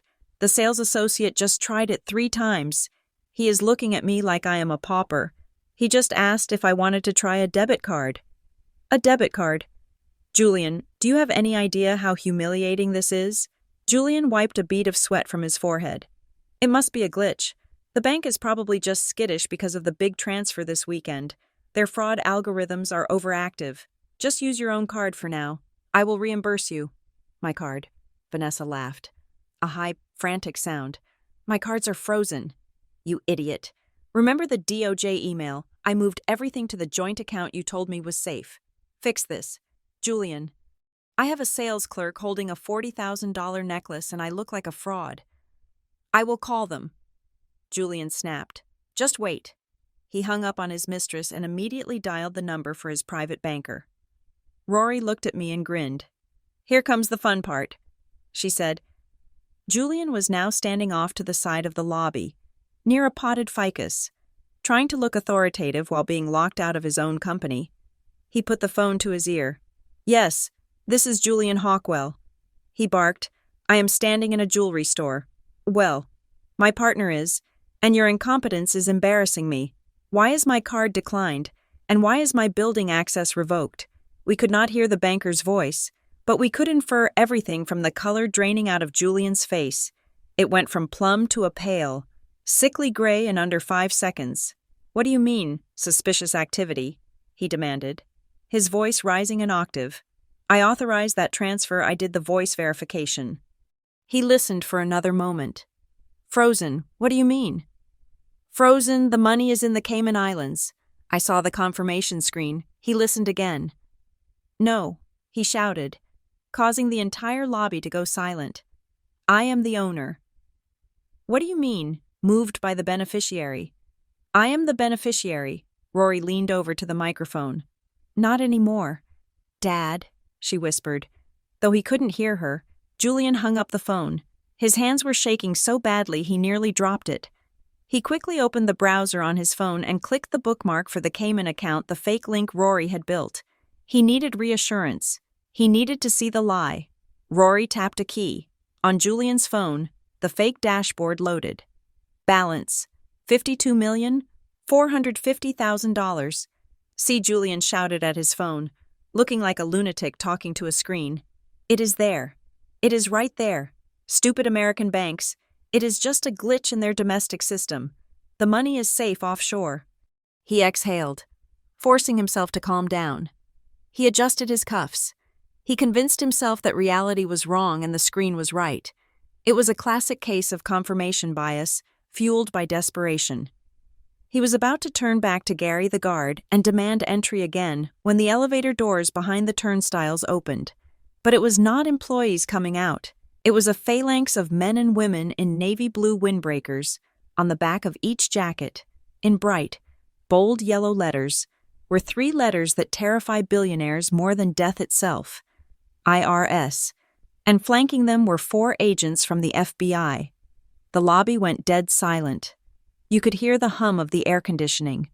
Julian stood frozen by the ficus plant. He looked at the agents. The lead agent, a tall woman with a face like carved granite, scanned the room. Her eyes landed on Julian. "Julian Hawkwell," she asked. Her voice carried across the marble floor. Julian did not answer. He took a step back. We have a federal warrant for the seizure of all assets and data related to Apex Meridian Global and its executive officers, the agent announced. We are investigating allegations of large-scale corporate embezzlement, tax evasion, and wire fraud. Julian's eyes widened. He looked at the turnstile that was still locking him out. He looked at the agents marching toward him, and then, he did something I never thought I would see my dignified, arrogant husband do. He ran. He spun around and sprinted toward the revolving doors, but he was a man who had not done cardio since the late 90s. He slammed into the glass door, fumbled with the push bar, and stumbled out onto the sidewalk. "Run, Forrest, run!" Rory deadpanned, munching on a spoonful of Cheerios. We switched the feed to the apartment security cameras. We knew exactly where he was going. He was going to the penthouse. He needed his laptop. He needed his hard drives. He needed to destroy the evidence before they got there. While Julian was fleeing the scene of his career, Vanessa was having her own meltdown. She was sitting in the back of an Uber because her Uber account was linked to her own card, which still had a few $100s on it, watching the news on her phone. Rory pulled up the news feed on a side monitor. Breaking news. Federal raid underway at Apex Meridian Global. CEO Julian Hawkwell sought for questioning regarding multimillion-dollar embezzlement scheme. Whistleblower documents allege extensive misuse of company funds for personal luxury expenditures. The camera showed footage of agents carrying boxes out of the building Julian had just fled. Vanessa screamed. It was a primal sound. She realized in that second that she was not the girlfriend of a billionaire. She was the accomplice of a fugitive. She checked her phone. She had 10 missed calls from her own office. She knew what that meant. She was fired. She started typing furiously. She was texting Julian. "You liar. You said the books were clean. You said we were safe. I am going to jail because of you." Rory intercepted the texts. She did not block them this time. She let them go through. She wanted Julian to feel the walls closing in from every side. 20 minutes later, the front door of the penthouse flew open. Julian burst in, sweating, tie askew, looking like a man possessed. He ran to the living room table where his laptop sat. "Vanessa." He screamed, "Pack a bag. We have to go. We have to get to the airport." Vanessa walked out of the bedroom. She was not packing. She was holding a kitchen knife, not in a threatening way, but in a defensive one. She looked at him with pure revulsion. "I am not going anywhere with you," she spat. "You are toxic. You stole from your company. You dragged me into this. I did it for us," Julian yelled. Booting up his laptop. "Who cares about the company? We have 50 million in the Caymans. We can live like kings in a non-extradition country." He typed in his password, Elena 1998. He needed to access the funds. He needed to wire a bribe to a private jet charter. He logged into the fake bank portal again, but this time, Rory decided the game was over. She hovered her finger over the enter key on her keyboard. "Watch this. Mom," she said. She pressed the key. On Julian's screen, the beautiful dashboard showing $52 million flickered. It dissolved, and in its place, a single, stark message appeared in red text on a black background. "Access denied. Assets frozen. Ownership transfer complete. Current beneficiary R. Hawkwell Trust for Abandoned Spouses." Julian stared at the screen. He blinked. He rubbed his eyes. What he whispered, R. Hawkwell Rory. He looked at Vanessa. "You did this," he screamed, pointing a shaking finger at her. "You gave them the codes. You worked with them. Me." Vanessa laughed, a hysterical, jagged sound. "You think I want to be broke. You think I want to go to prison. You incompetence is the only thing at work here. Julian, you said the trust was secure." "It was Julian," roared. He started pounding on the keyboard, as if hitting the plastic keys could force the money back into existence. "It says, R. Hawkwell. That is my daughter. My 12-year-old daughter stole $50 million. Impossible. It is you. You are the only one who knew the passwords." He lunged at her. Vanessa raised the knife. "Stay back," she warned. I am calling the FBI. I am turning witness. I am telling them everything you did to save myself." She grabbed her phone. Julian froze. He looked at his laptop, then at his mistress, then at the window overlooking the city he thought he owned an hour ago. The cognitive dissonance finally snapped. He realized it wasn't a glitch. It wasn't Vanessa. It was exactly what the screen said. He had been outplayed, not by the government, not by his competitors, but by the family he had thrown away like garbage. My phone rang. I looked at it. It was a courier service. "Mrs. Hawkwell," a polite voice asked, "I am outside your residence. I have a priority legal delivery for you." I walked to the front door. Rory followed me, carrying the laptop so we wouldn't miss a second of the penthouse drama. I opened the door. A young man handed me a thick envelope. "Sign here, please." I signed. I opened the envelope standing in my driveway. It was the divorce petition.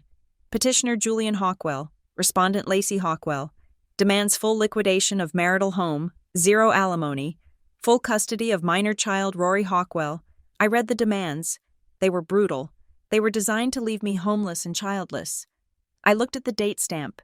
He had filed this on Friday, right after he thought the money was safe. He had signed this thinking he was a king crushing a peasant. I looked at the laptop screen. Julian was currently sitting on the floor of his penthouse, weeping into his hands, while Vanessa screamed at a 911 operator in the background. I looked at the divorce papers again. Then, I started to laugh. It started as a giggle, bubbling up from my chest, and turned into a full-throated belly laugh that startled the birds in the trees. I laughed until tears ran down my face.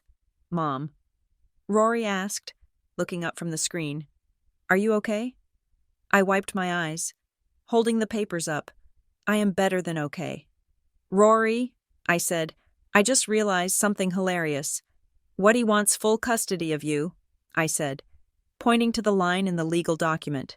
Rory looked at the screen, where Julian was now curling into a fetal position as sirens began to wail in the distance below his balcony. She raised an eyebrow. "I think he is going to have a hard time picking me up for weekend visits," she said dryly. "The visitation hours in federal prison are very strict." We stood there in the driveway, the sun shining on my face, the divorce papers in my hand, and the sound of my husband's world ending playing softly through the laptop speakers. "Let us go inside," I said to my daughter. "I think I need to call my lawyer. I have a few amendments to make to this filing, like what Rory asked." Closing the laptop, "Like everything," I said. The phone rang at 2:00 in the morning on Tuesday. It was not the polite, chirping ringtone I used for friends or work. It was the harsh, jarring default buzz assigned to unknown numbers, but I knew who it was. I had been waiting for this call for 36 hours. I was sitting in the living room in the dark, a single candle burning on the coffee table to save electricity, though that was a habit I clearly no longer needed to maintain. Rory was sitting across from me on the sofa. She was not sleeping. She was not reading. She was simply staring at the phone with the patience of a spider watching a fly struggle in a web that had been spun days ago. She nodded at me. I picked up the phone. I did not say hello. I just pressed the green button and tapped the speaker icon. Lacey. The voice was Julian's, but it sounded like it had been run through a shredder. Gone was the smooth baritone of the CEO who commanded boardrooms. This was a voice thick with exhaustion, panic, and the unique desperate rasp of a man who has spent the last day screaming at people who cannot help him. "Lacey, are you there?" he asked again. Urgency bleeding into the static. "I am here." "Julian," I said. My voice was calm. It surprised me how steady it was. "Oh, thank God." He exhaled. A ragged sound. I heard sirens in the background, but they were distant. I heard the hum of a cheap air conditioning unit rattling in a window frame. He was not at the penthouse. He was not at the Four Seasons. "Lacey, listen to me," he said, his voice dropping to a conspiratorial whisper. "Something terrible is happening. There has been a massive error with the bank, a glitch, a security breach." I looked at Rory. She offered me a small, cold smile. "What kind of breach?" I asked. "Cyber terrorism." "Probably," Julian said. The lie coming easily even now. The FBI raided the office yesterday. It is all a misunderstanding, obviously. But the bank accounts, they are showing zero. Everything is frozen. And the trust fund. He paused, his breathing heavy. Lacey, did you get a notification, he asked, his tone shifting from informative to probing.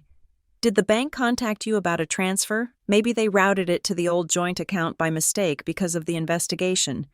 I leaned back in my chair, looking at the shadows dancing on the ceiling. He was fishing. He was desperate. He was hiding in some hole in the wall, praying that his wife was still the naive, trusting woman he had abandoned 4 days ago. He hoped that maybe, just maybe, the money had accidentally landed in my lap and I was too stupid to realize what it was. No. Julian, I said slowly, I did not get a notification about a mistake. Are you sure, he pressed? Check your email. Check the app. It is $52 million. Lacey, it cannot just vanish. If it is in your account, you need to tell me. We need to move it before the DOJ freezes that too. I asked. I thought there was no us anymore. I thought you wanted a life with vitality. I thought I was just a retirement plan. Lacey, stop, he snapped, his old arrogance flaring up for a second before being smothered by fear. This is not the time for your hurt feelings. We are talking about my life.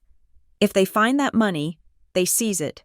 If you have it, you are an accessory to tax evasion unless you transfer it back to me right now. I looked at Rory. She raised her eyebrows, signaling me to drop the hammer. I took a deep breath. I do not have the money. Julian, I said. He let out a moan of despair. Then where is it? Where did it go? But, I continued, cutting him off. I do know where it is. The silence on the other end of the line was absolute.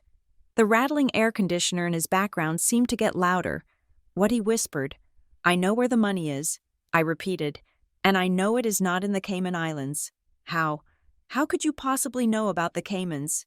He stammered. I never told you about the offshore account. You did not have to. I said, I saw the transaction history. I saw the transfer you made on Friday at 3 o'clock in the afternoon.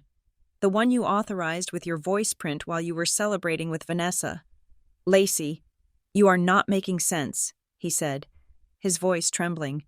That transfer was secure. It was encrypted. It was routed. Julian, I said. I picked up the piece of paper Rory had printed out for me, a single sheet with 2 numbers on it. Are you worried about the $247.83 you left in our checking account, I asked, my voice hardening. Or are you worried about the $52,450,000 from the Hawkwell Trust? Julian gasped. It was a sharp intake of air, like he had been punched in the gut. You have it, he choked out. I did not answer. Instead, I slid the phone across the coffee table to Rory. She picked it up. She did not hesitate. Hello, Dad, she said. Her voice was not the voice of a child. It was not the voice of the girl who used to ask him to help with her math homework. It was smooth, cool, and utterly devoid of affection. Rory, Julian asked, confusion warring with panic. Why are you? Give the phone back to your mother. This is adult business. It is family business, Rory corrected. And since you made it your business to steal my college fund, I made it my business to audit your portfolio. What are you talking about? Julian demanded. Rory, put your mother back on. Do you remember the website you logged into on Friday? Rory asked, ignoring his command. The one with the blue banner and the gold logo. The one that asked for your RSA token and your voice print. Yes. Of course, Julian said, impatient. That was the bank. That was me, Rory said. The silence stretched for 5 seconds. 10 seconds. What Julian whispered, I built it. Dad, Rory said, her tone conversational, like she was discussing a school project. It is a mirrored interface. I coded the front end in 2 nights. It looks exactly like the real portal, doesn't it? I was particularly proud of the loading animation. I copied the hex code for the bank's brand colors perfectly. You hacked me. Julian's voice rose to a shriek. You hacked my bank account. I did not hack the bank, Rory said calmly. The bank has excellent security. I hacked you. I hacked your arrogance. You clicked a link in an email because you were panicked. You entered your credentials into a form I created. You gave me the keys. Dad, I just drove the car. You little... Julian sputtered, unable to find a word vile enough for his own daughter. You stole $50 million from me. That is my money. That is my inheritance. It was your inheritance, Rory corrected. Now it is my settlement. I am calling the police. Julian screamed. I am hanging up right now and calling the FBI. I will tell them everything. I will tell them my teenage daughter is a cybercriminal.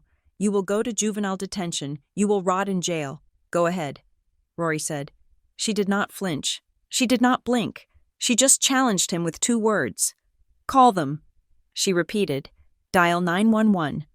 Call the agent who raided your office yesterday.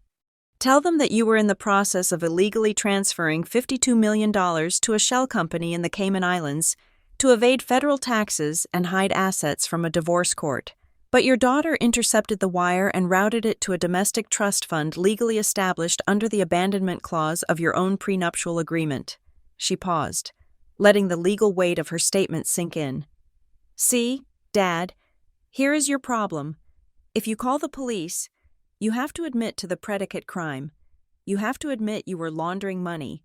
I did not steal the money. I preserved it. The account is in Mom's name, but it is designated as a recovered asset from a marital fraud. If you sue us, you go to prison for tax evasion. If you do not sue us, you go to prison for the embezzlement you committed at Apex Meridian.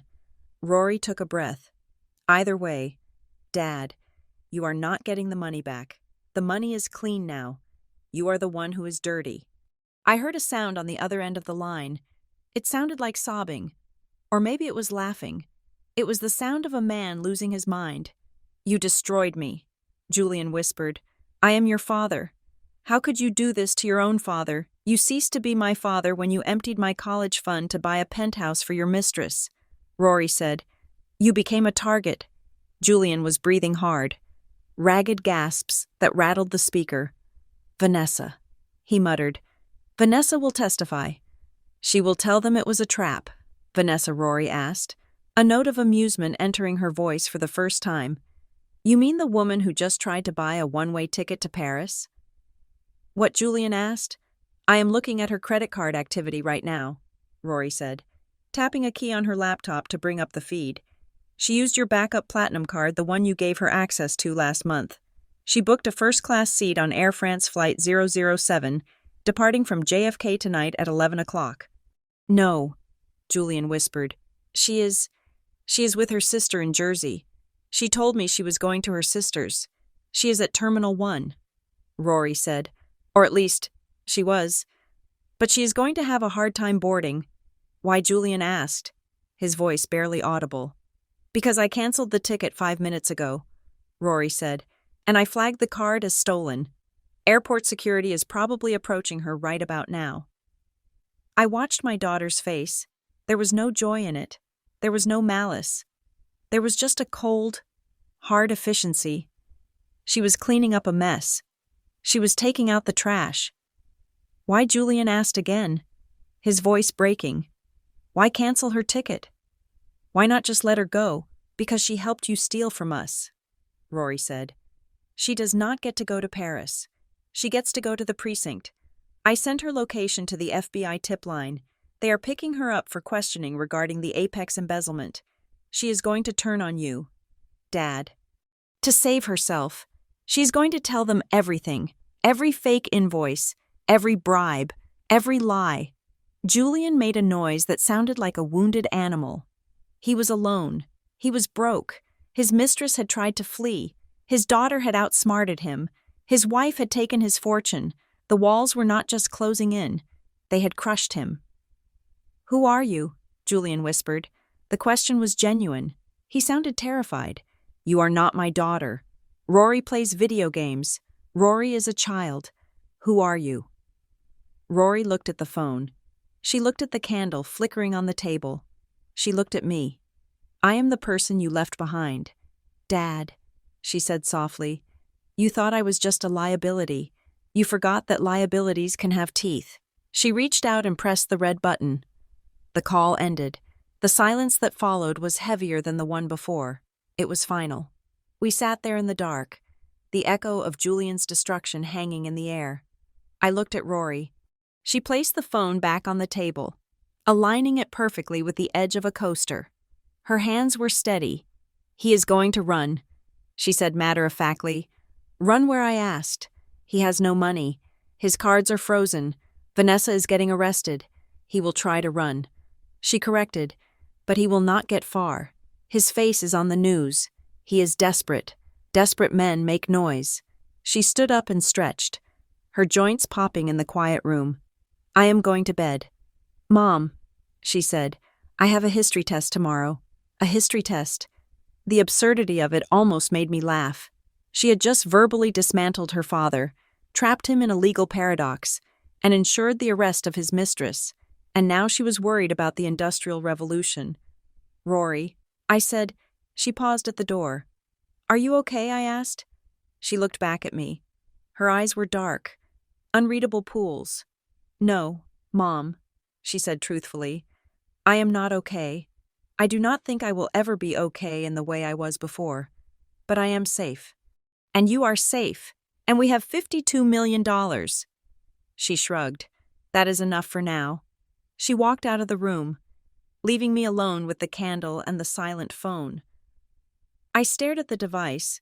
I wondered if Julian was still holding his phone to his ear, listening to the dial tone, realizing that the cold he felt wasn't the air conditioning in a cheap motel. It was the shadow of the child he had underestimated. I blew out the candle. The room plunged into darkness, but for the first time in my life. I wasn't afraid of the dark. I knew what was hiding in it, and she was on my side. The video feed from the motel room was grainy, the low light of the cheap lamps casting long, distorted shadows against peeling wallpaper. Julian had returned to the room not to rest, but to hunt. He kicked the door open, the wood splintering near the lock, his chest heaving with the exertion of a man running from his own reality. Inside, Vanessa was frantic. She was not at the airport. As Rory explained to me with a dry chuckle, the rideshare app had canceled her trip halfway to JFK when her payment method was flagged as fraudulent. The driver had dumped her on the side of the Queensboro Bridge, and she had been forced to hike back, sweating and furious, to retrieve her stash of hidden cash. She was shoving clothes into a duffel bag, abandoning the careful folding she was known for. She was grabbing handfuls of jewelry, the pieces Rory hadn't yet cataloged for the FBI, and dumping them into the bag like Halloween candy. Julian stood in the doorway, blocking the only exit. "You tried to leave," he accused, his voice shaking with a mix of rage and heartbreak. "I saw the reservation. Air France. One way." Vanessa didn't even look up. She zipped the bag with a violent yank. "Get out of my way." "Julian, you were going to leave me here," he screamed, stepping into the room. "After everything I did, I embezzled for you. I stole my daughter's college fund for you. We were supposed to be partners." Partners. Vanessa spun around, her face twisted into a sneer that stripped away every ounce of her sophisticated veneer. She looked feral. "Julian, look at you. You are sweating in a polyester suit in a motel that smells like bleach and desperation. You are not a partner. You are a liability. I did this for us," Julian pleaded, reaching out to grab her arm. He looked pathetic, a king begging a peasant for validation. "I loved you, Vanessa. I left my wife for you." Vanessa laughed. It was a cruel, barking sound. "You left your wife because you were bored and you thought I was your ticket to the billionaires club." She spat, shaking him off. "And I was with you because you were supposed to be the bank. I did not love you." "Julian, I love the Amex Black Card.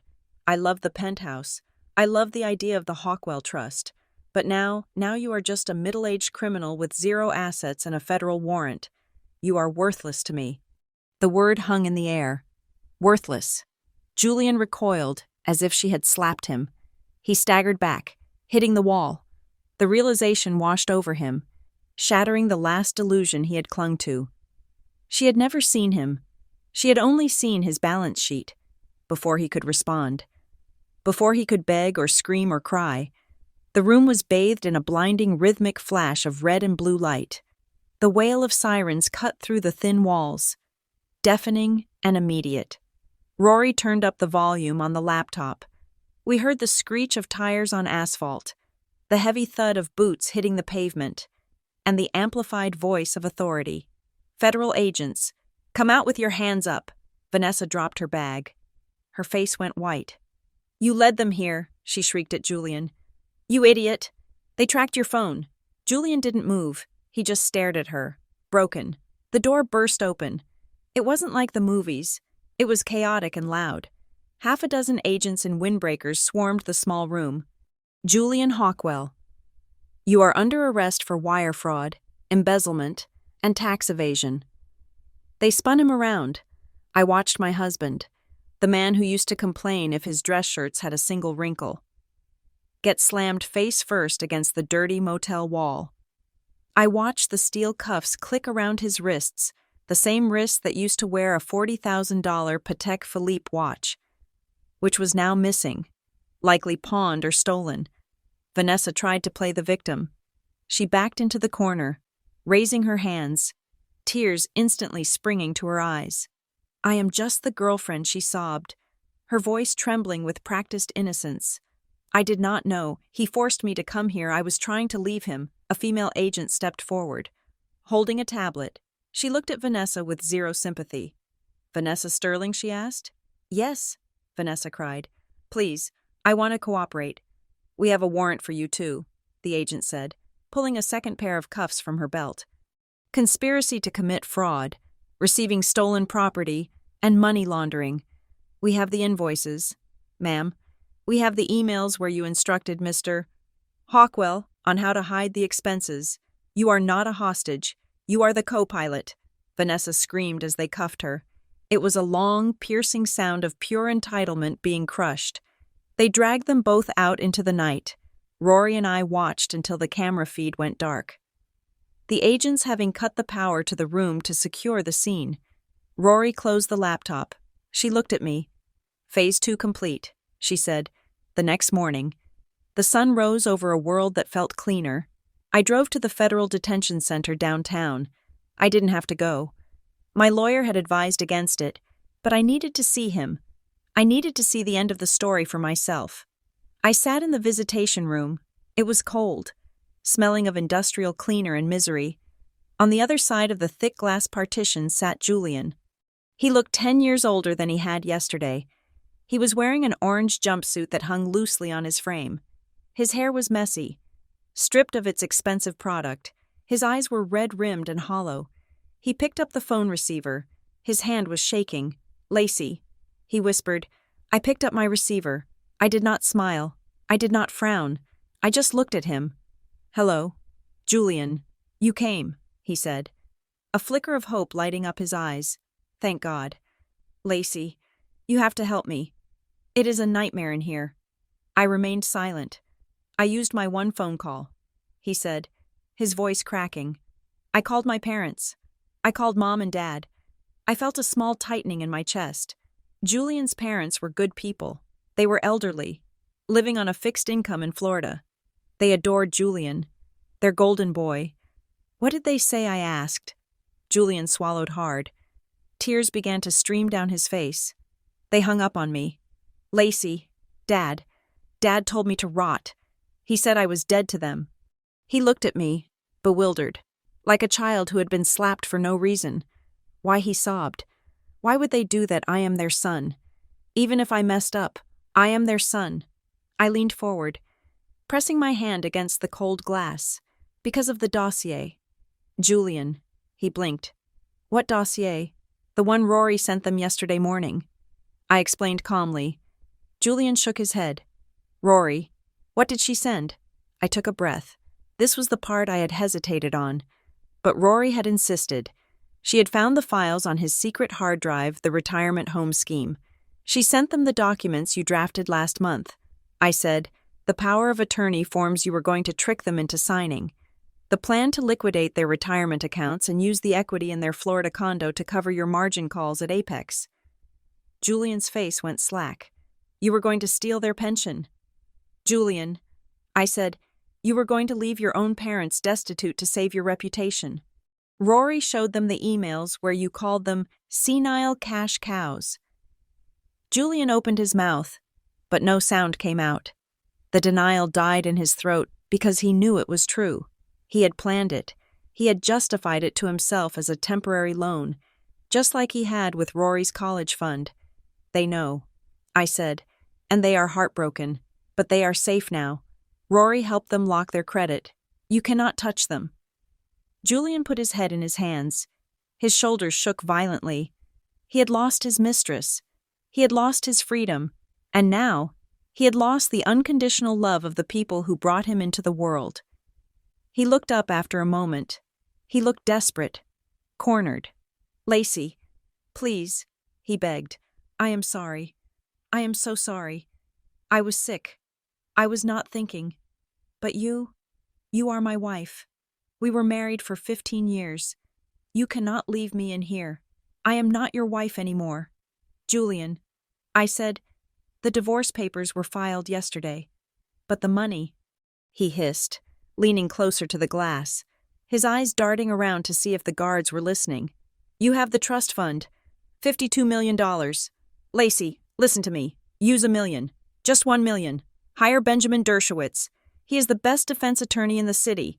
He can get the charges reduced. He can get me house arrest. I looked at him.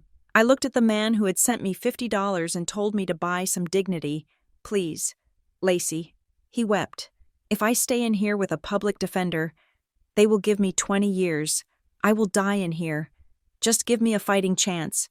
It is my grandfather's money. It belongs to the family. I stood up. I smoothed my skirt.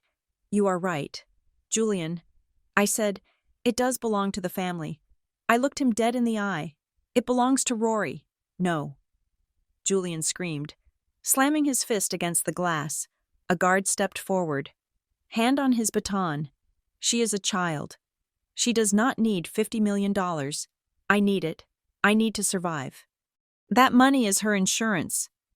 Julian, I said, my voice steady and loud enough to be heard over his panic.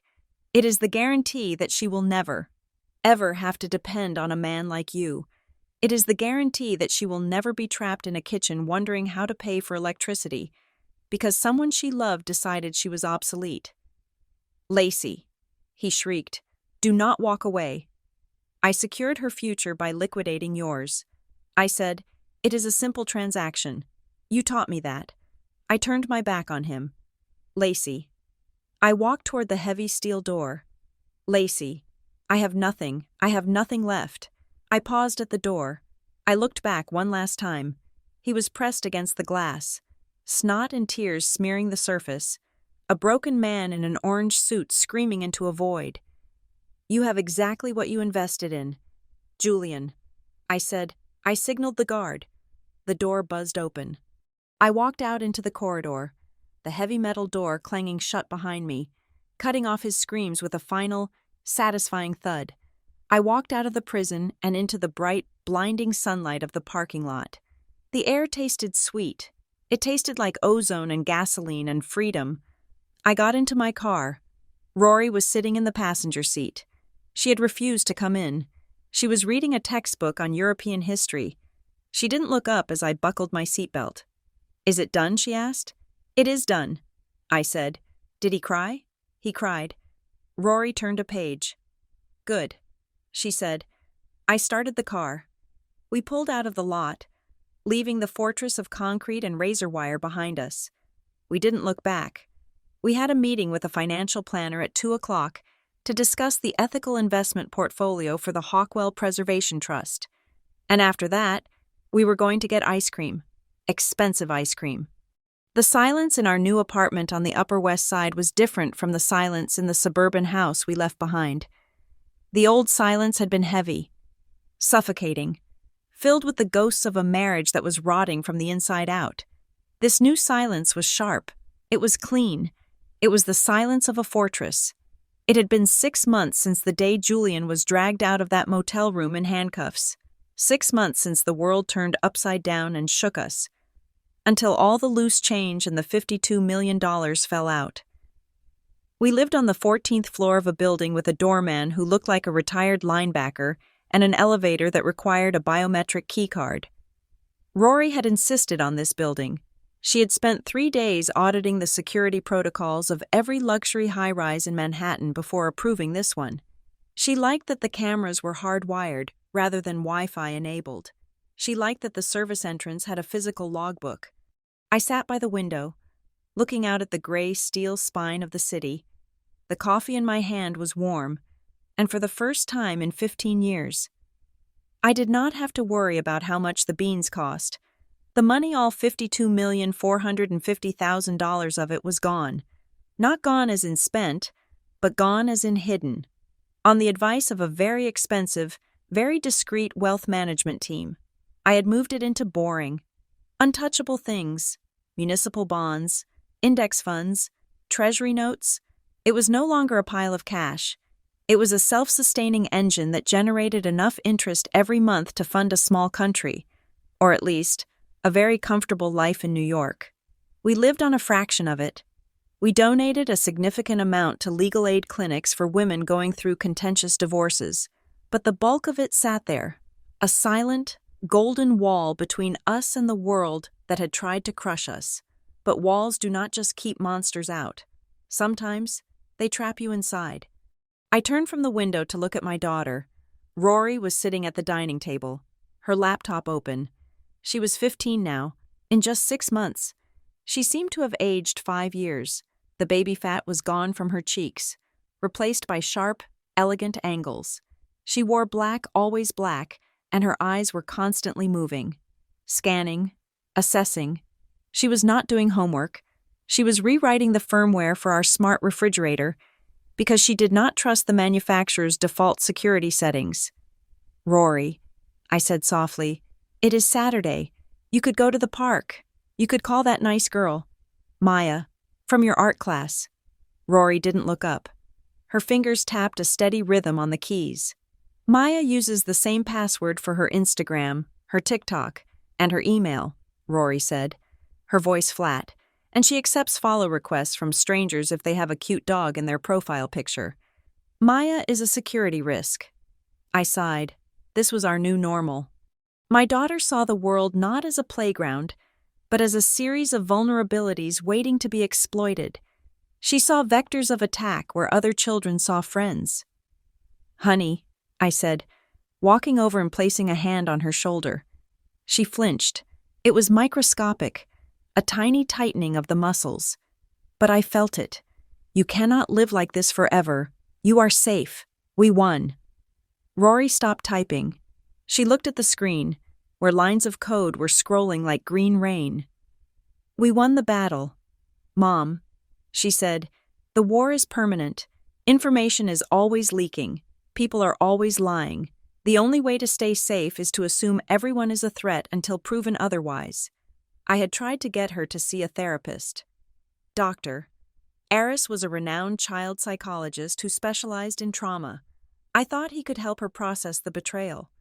Help her find the little girl who used to love stuffed elephants.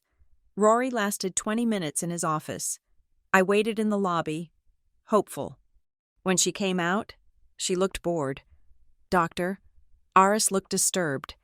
She spent the entire session analyzing my note-taking method and explaining why my cloud storage for patient files is susceptible to a brute force attack. "Doctor," Eris had told me, wiping sweat from his brow. "Mrs. Hawkwell, your daughter is not in denial. She is hyper-aware. She has built a cognitive defense system that is frankly impenetrable." When I asked Rory about it later, she had shrugged. "He wanted me to cry about Dad." She had said, "He wanted me to say I am damaged. I am not damaged. Mom, I just upgraded my operating system. The old version, the one that trusted people blindly, was buggy. It crashed. This new version is stable. It is optimized for the real world. Optimized." That was the word that haunted me. She was efficient. She was brilliant. She was powerful. But she was cold. The price of our victory was her innocence. Julian had not just stolen the money, he had stolen her softness. He had forced her to kill the child inside herself to save the mother. Her talent, however, had not gone unnoticed. 3 weeks ago, we received a letter. It was on heavy, cream-colored stationery with a watermark that looked like a shield. It was from a private cybersecurity firm called Aegis Global. They were the kind of company that did not have a website, the kind that contracted with governments and banks to hunt down state-sponsored hackers. They had tracked the routing of the $52 million. They were impressed. They knew it was Rory. They offered her a consulting internship. It came with a 6-figure stipend and a guarantee of employment the moment she turned 18. They wanted her to break things for them. They wanted her to weaponize her mind for profit. I thought she would take it. It was validation. It was a badge of honor. But Rory had tossed the letter into the recycling bin with a look of disdain. Why, I had asked. Fishing it out. Rory, these people are the best in the world. Because they are mercenaries. Mom, she had said, they protect money.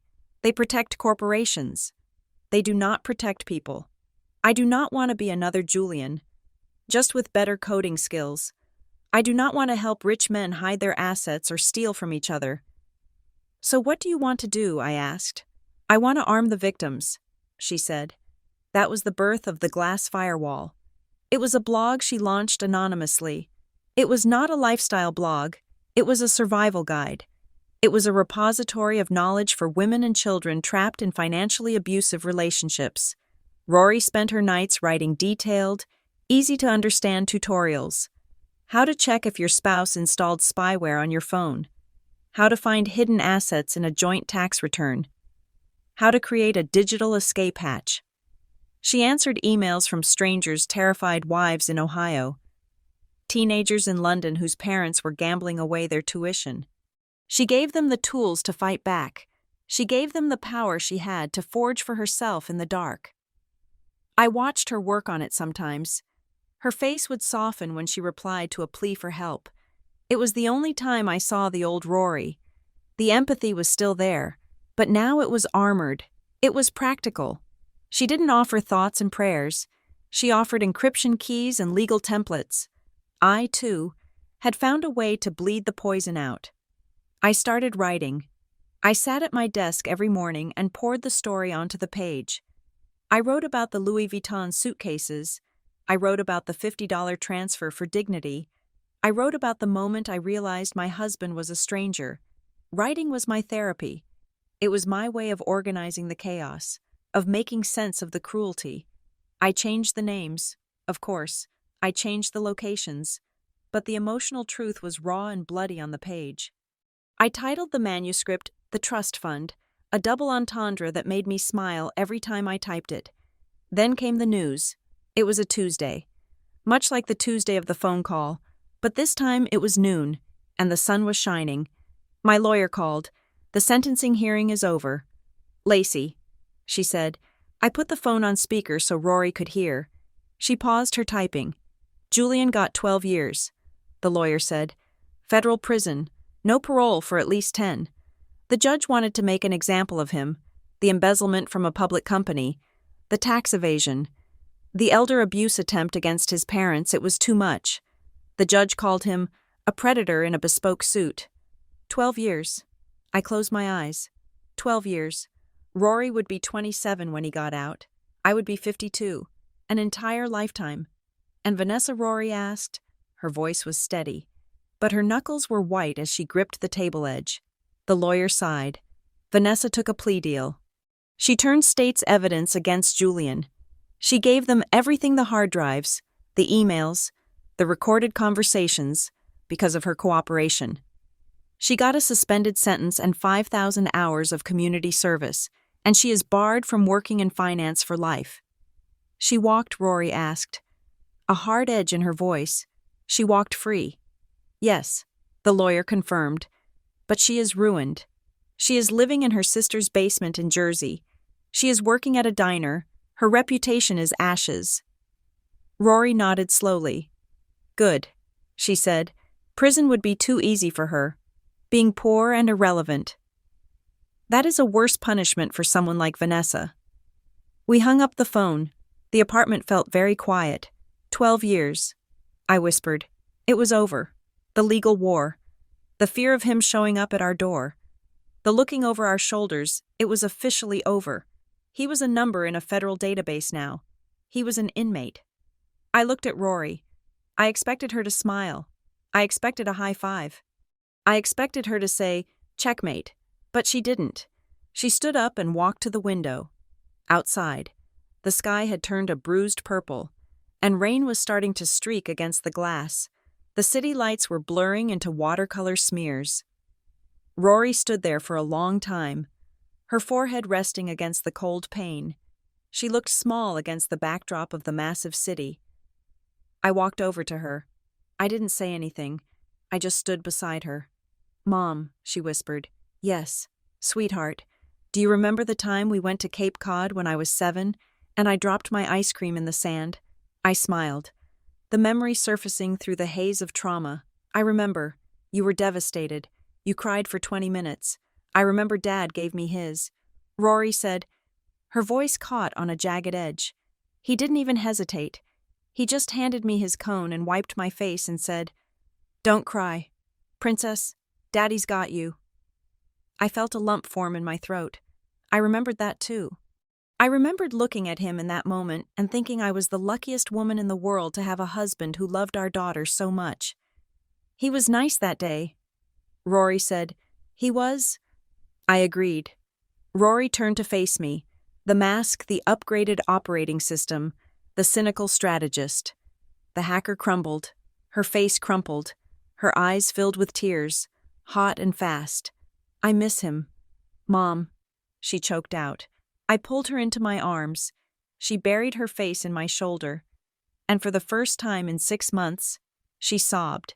It wasn't the quiet crying of a victim. It was the grieving of a child. I miss him so much.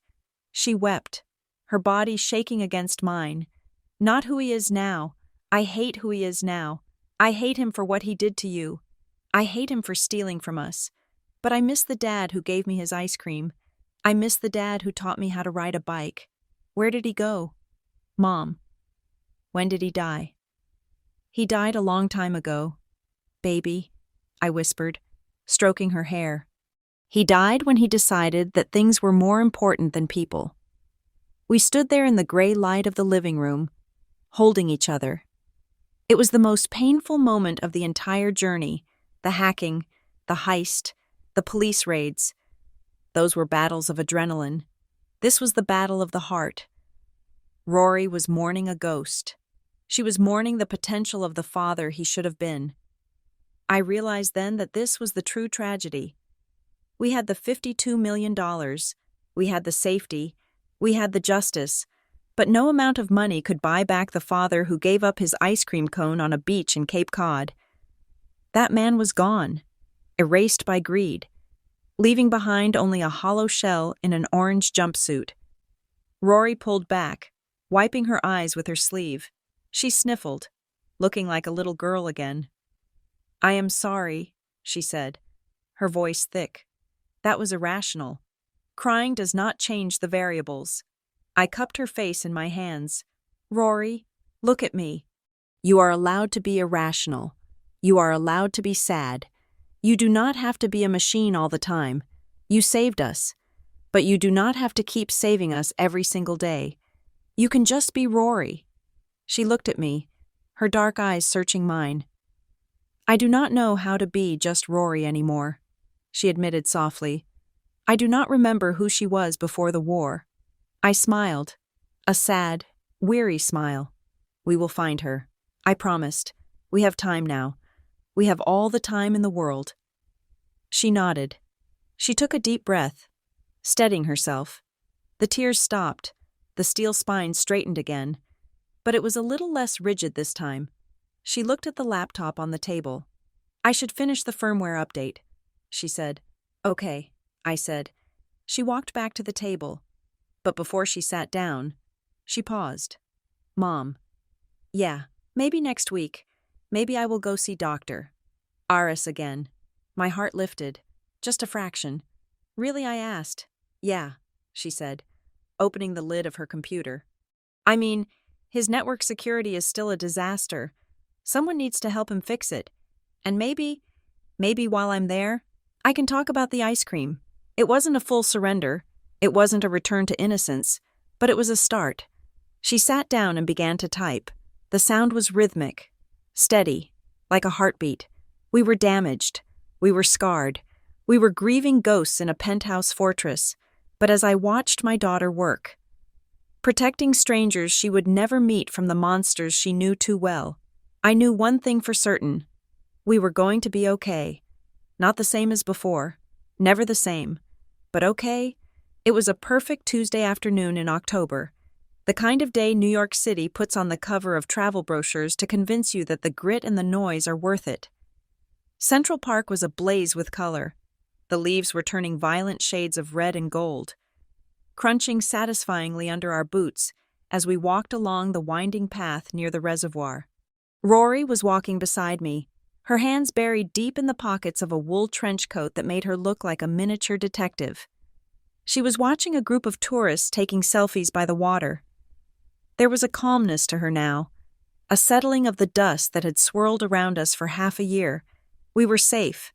The bank accounts were full. The monster was in a cage. But there was a question that had been gnawing at the back of my mind, a splinter I could not quite pull out. It had kept me awake for the last 3 nights, staring at the ceiling of our fortress in the sky. Rory, I asked, breaking the comfortable silence between us. She glanced at me, her dark eyes reflecting the gray water of the reservoir. Yeah. Mom. I stopped walking. I turned to face her, buttoning my coat against the sudden bite of the wind. Do you ever think we were too much? I asked. The words felt heavy on my tongue. Too much, she repeated, tilting her head.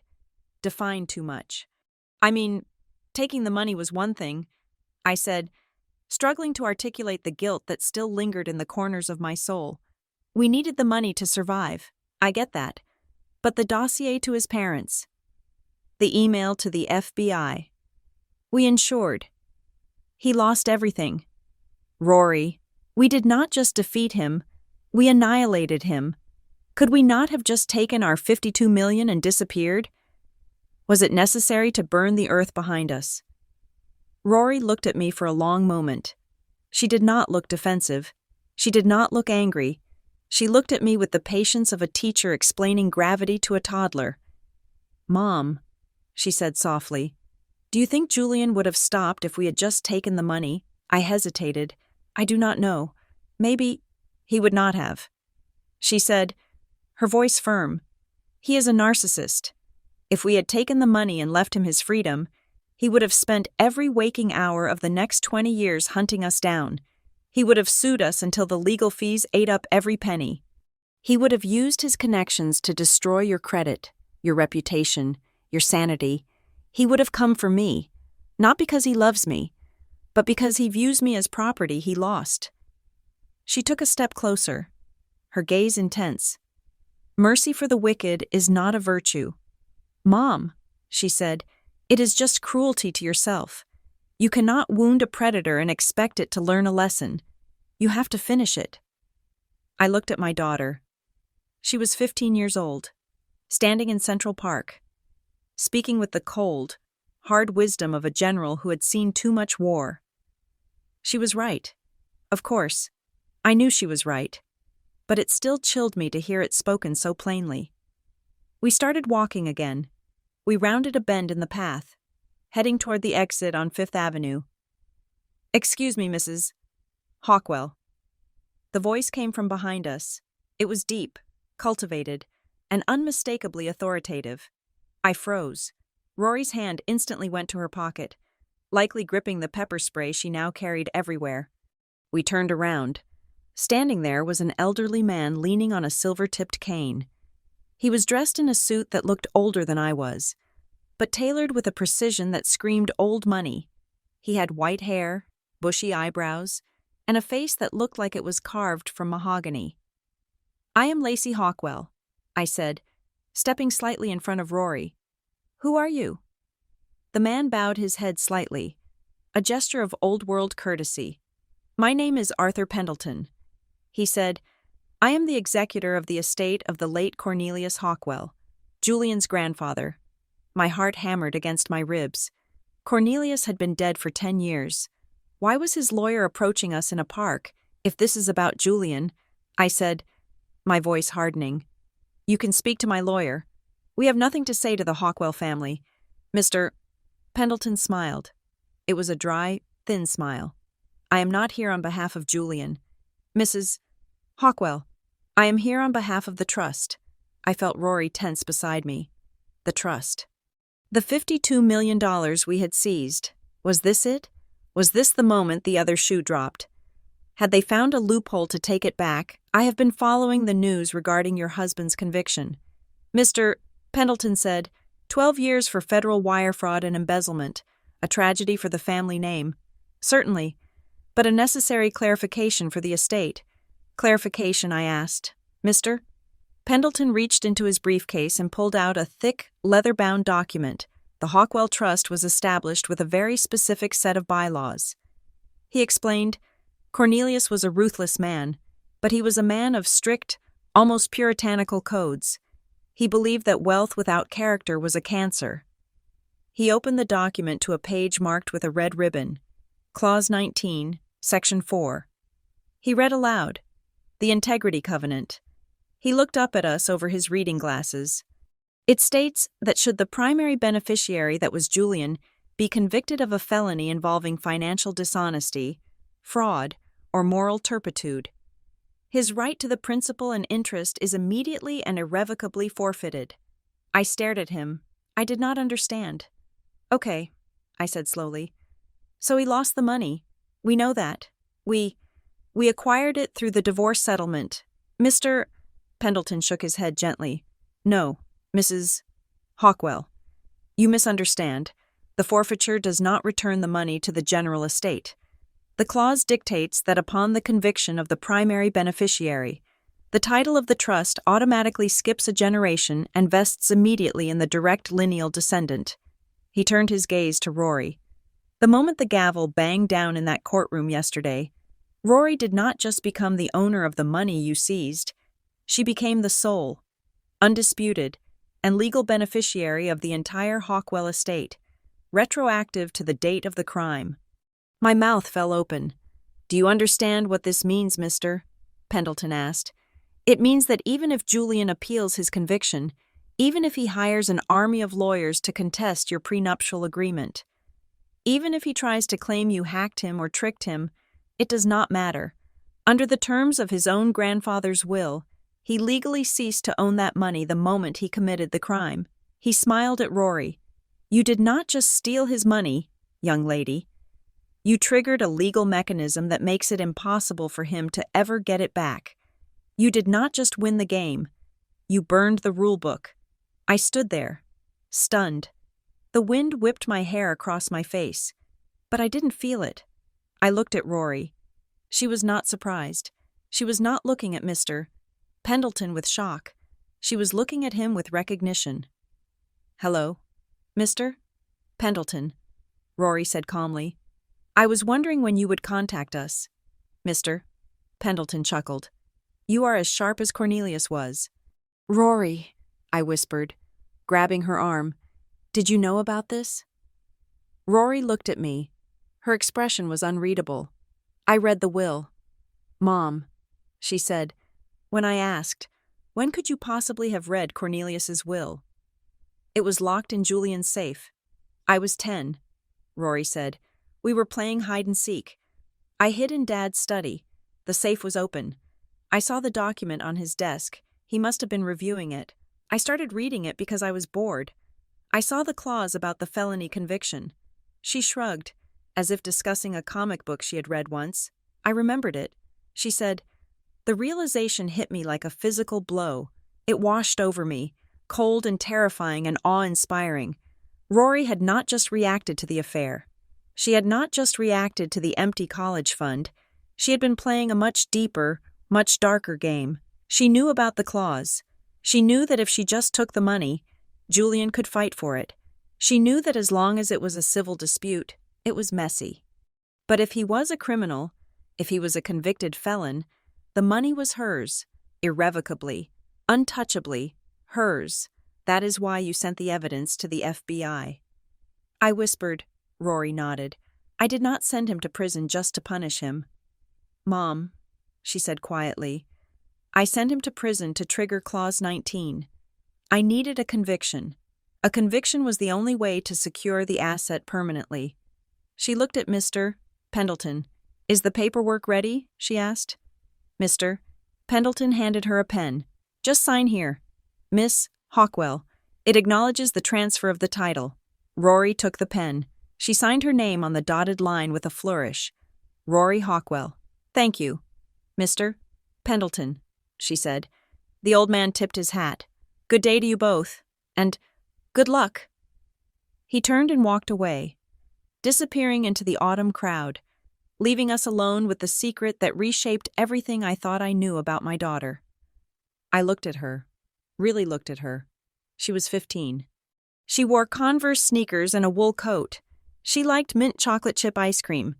And she had orchestrated a complex legal maneuver based on a document she read 5 years ago to entrap her father in a felony so she could legally inherit $52 million. You planned it all, I said.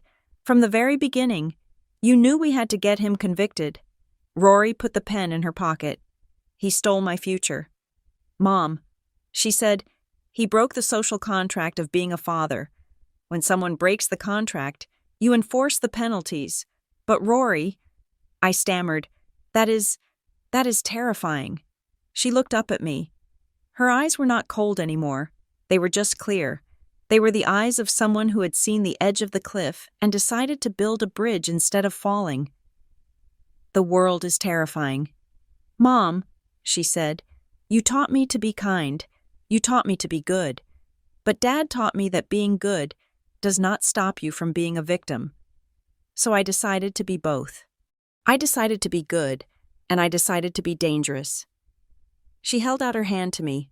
Come on, Mom, she said. Let us go home. I want to order pizza. I looked at her hand. It was small. It was the hand of my child. But it was also the hand of the person who had saved my life. I took it. We walked out of Central Park, hand in hand, merging into the flow of people on Fifth Avenue. I looked at the city around us, the noise, the chaos, the millions of people fighting their own battles. I used to worry about Rory. I used to lie awake at night wondering how I would protect her from the cruelty of the world, from the heartbreak, from the men like Julian who would try to take pieces of her soul. But as I walked beside her, watching her profile against the skyline, I realized I had been asking the wrong question all along. I did not need to pray for Rory. She was not the lamb. She was the shepherd who had learned how to hunt the wolves. I squeezed her hand. She squeezed back. I looked up at the sky, clear and blue and limitless. I used to think my job was to protect my daughter from the world. Now I realize I need to pray for the world if it ever dares to touch my daughter. Thank you so much for listening to this story of betrayal and digital justice. I know we have listeners from all over the world tuning in, from the busy streets of New York to the quiet corners of London, from Sydney to Singapore. I would love to know where you are listening from right now. Please drop your city and country in the comments below. Let's see how far Rory's story has traveled. And hey, what did you think about that final twist with the grandfather's will? Did you see it coming? Or were you as shocked as Lacey? Let me know your thoughts. If you enjoyed this story and want to hear more tales where the underdog bites back, please make sure to subscribe to Scarlet Revenge Stories. Hit that like button and smash the hype button to help this video get discovered by more people who need a little satisfaction in their day. Until next time, stay safe, stay smart, and remember, sometimes the best revenge isn't just living well, it's reading the fine print.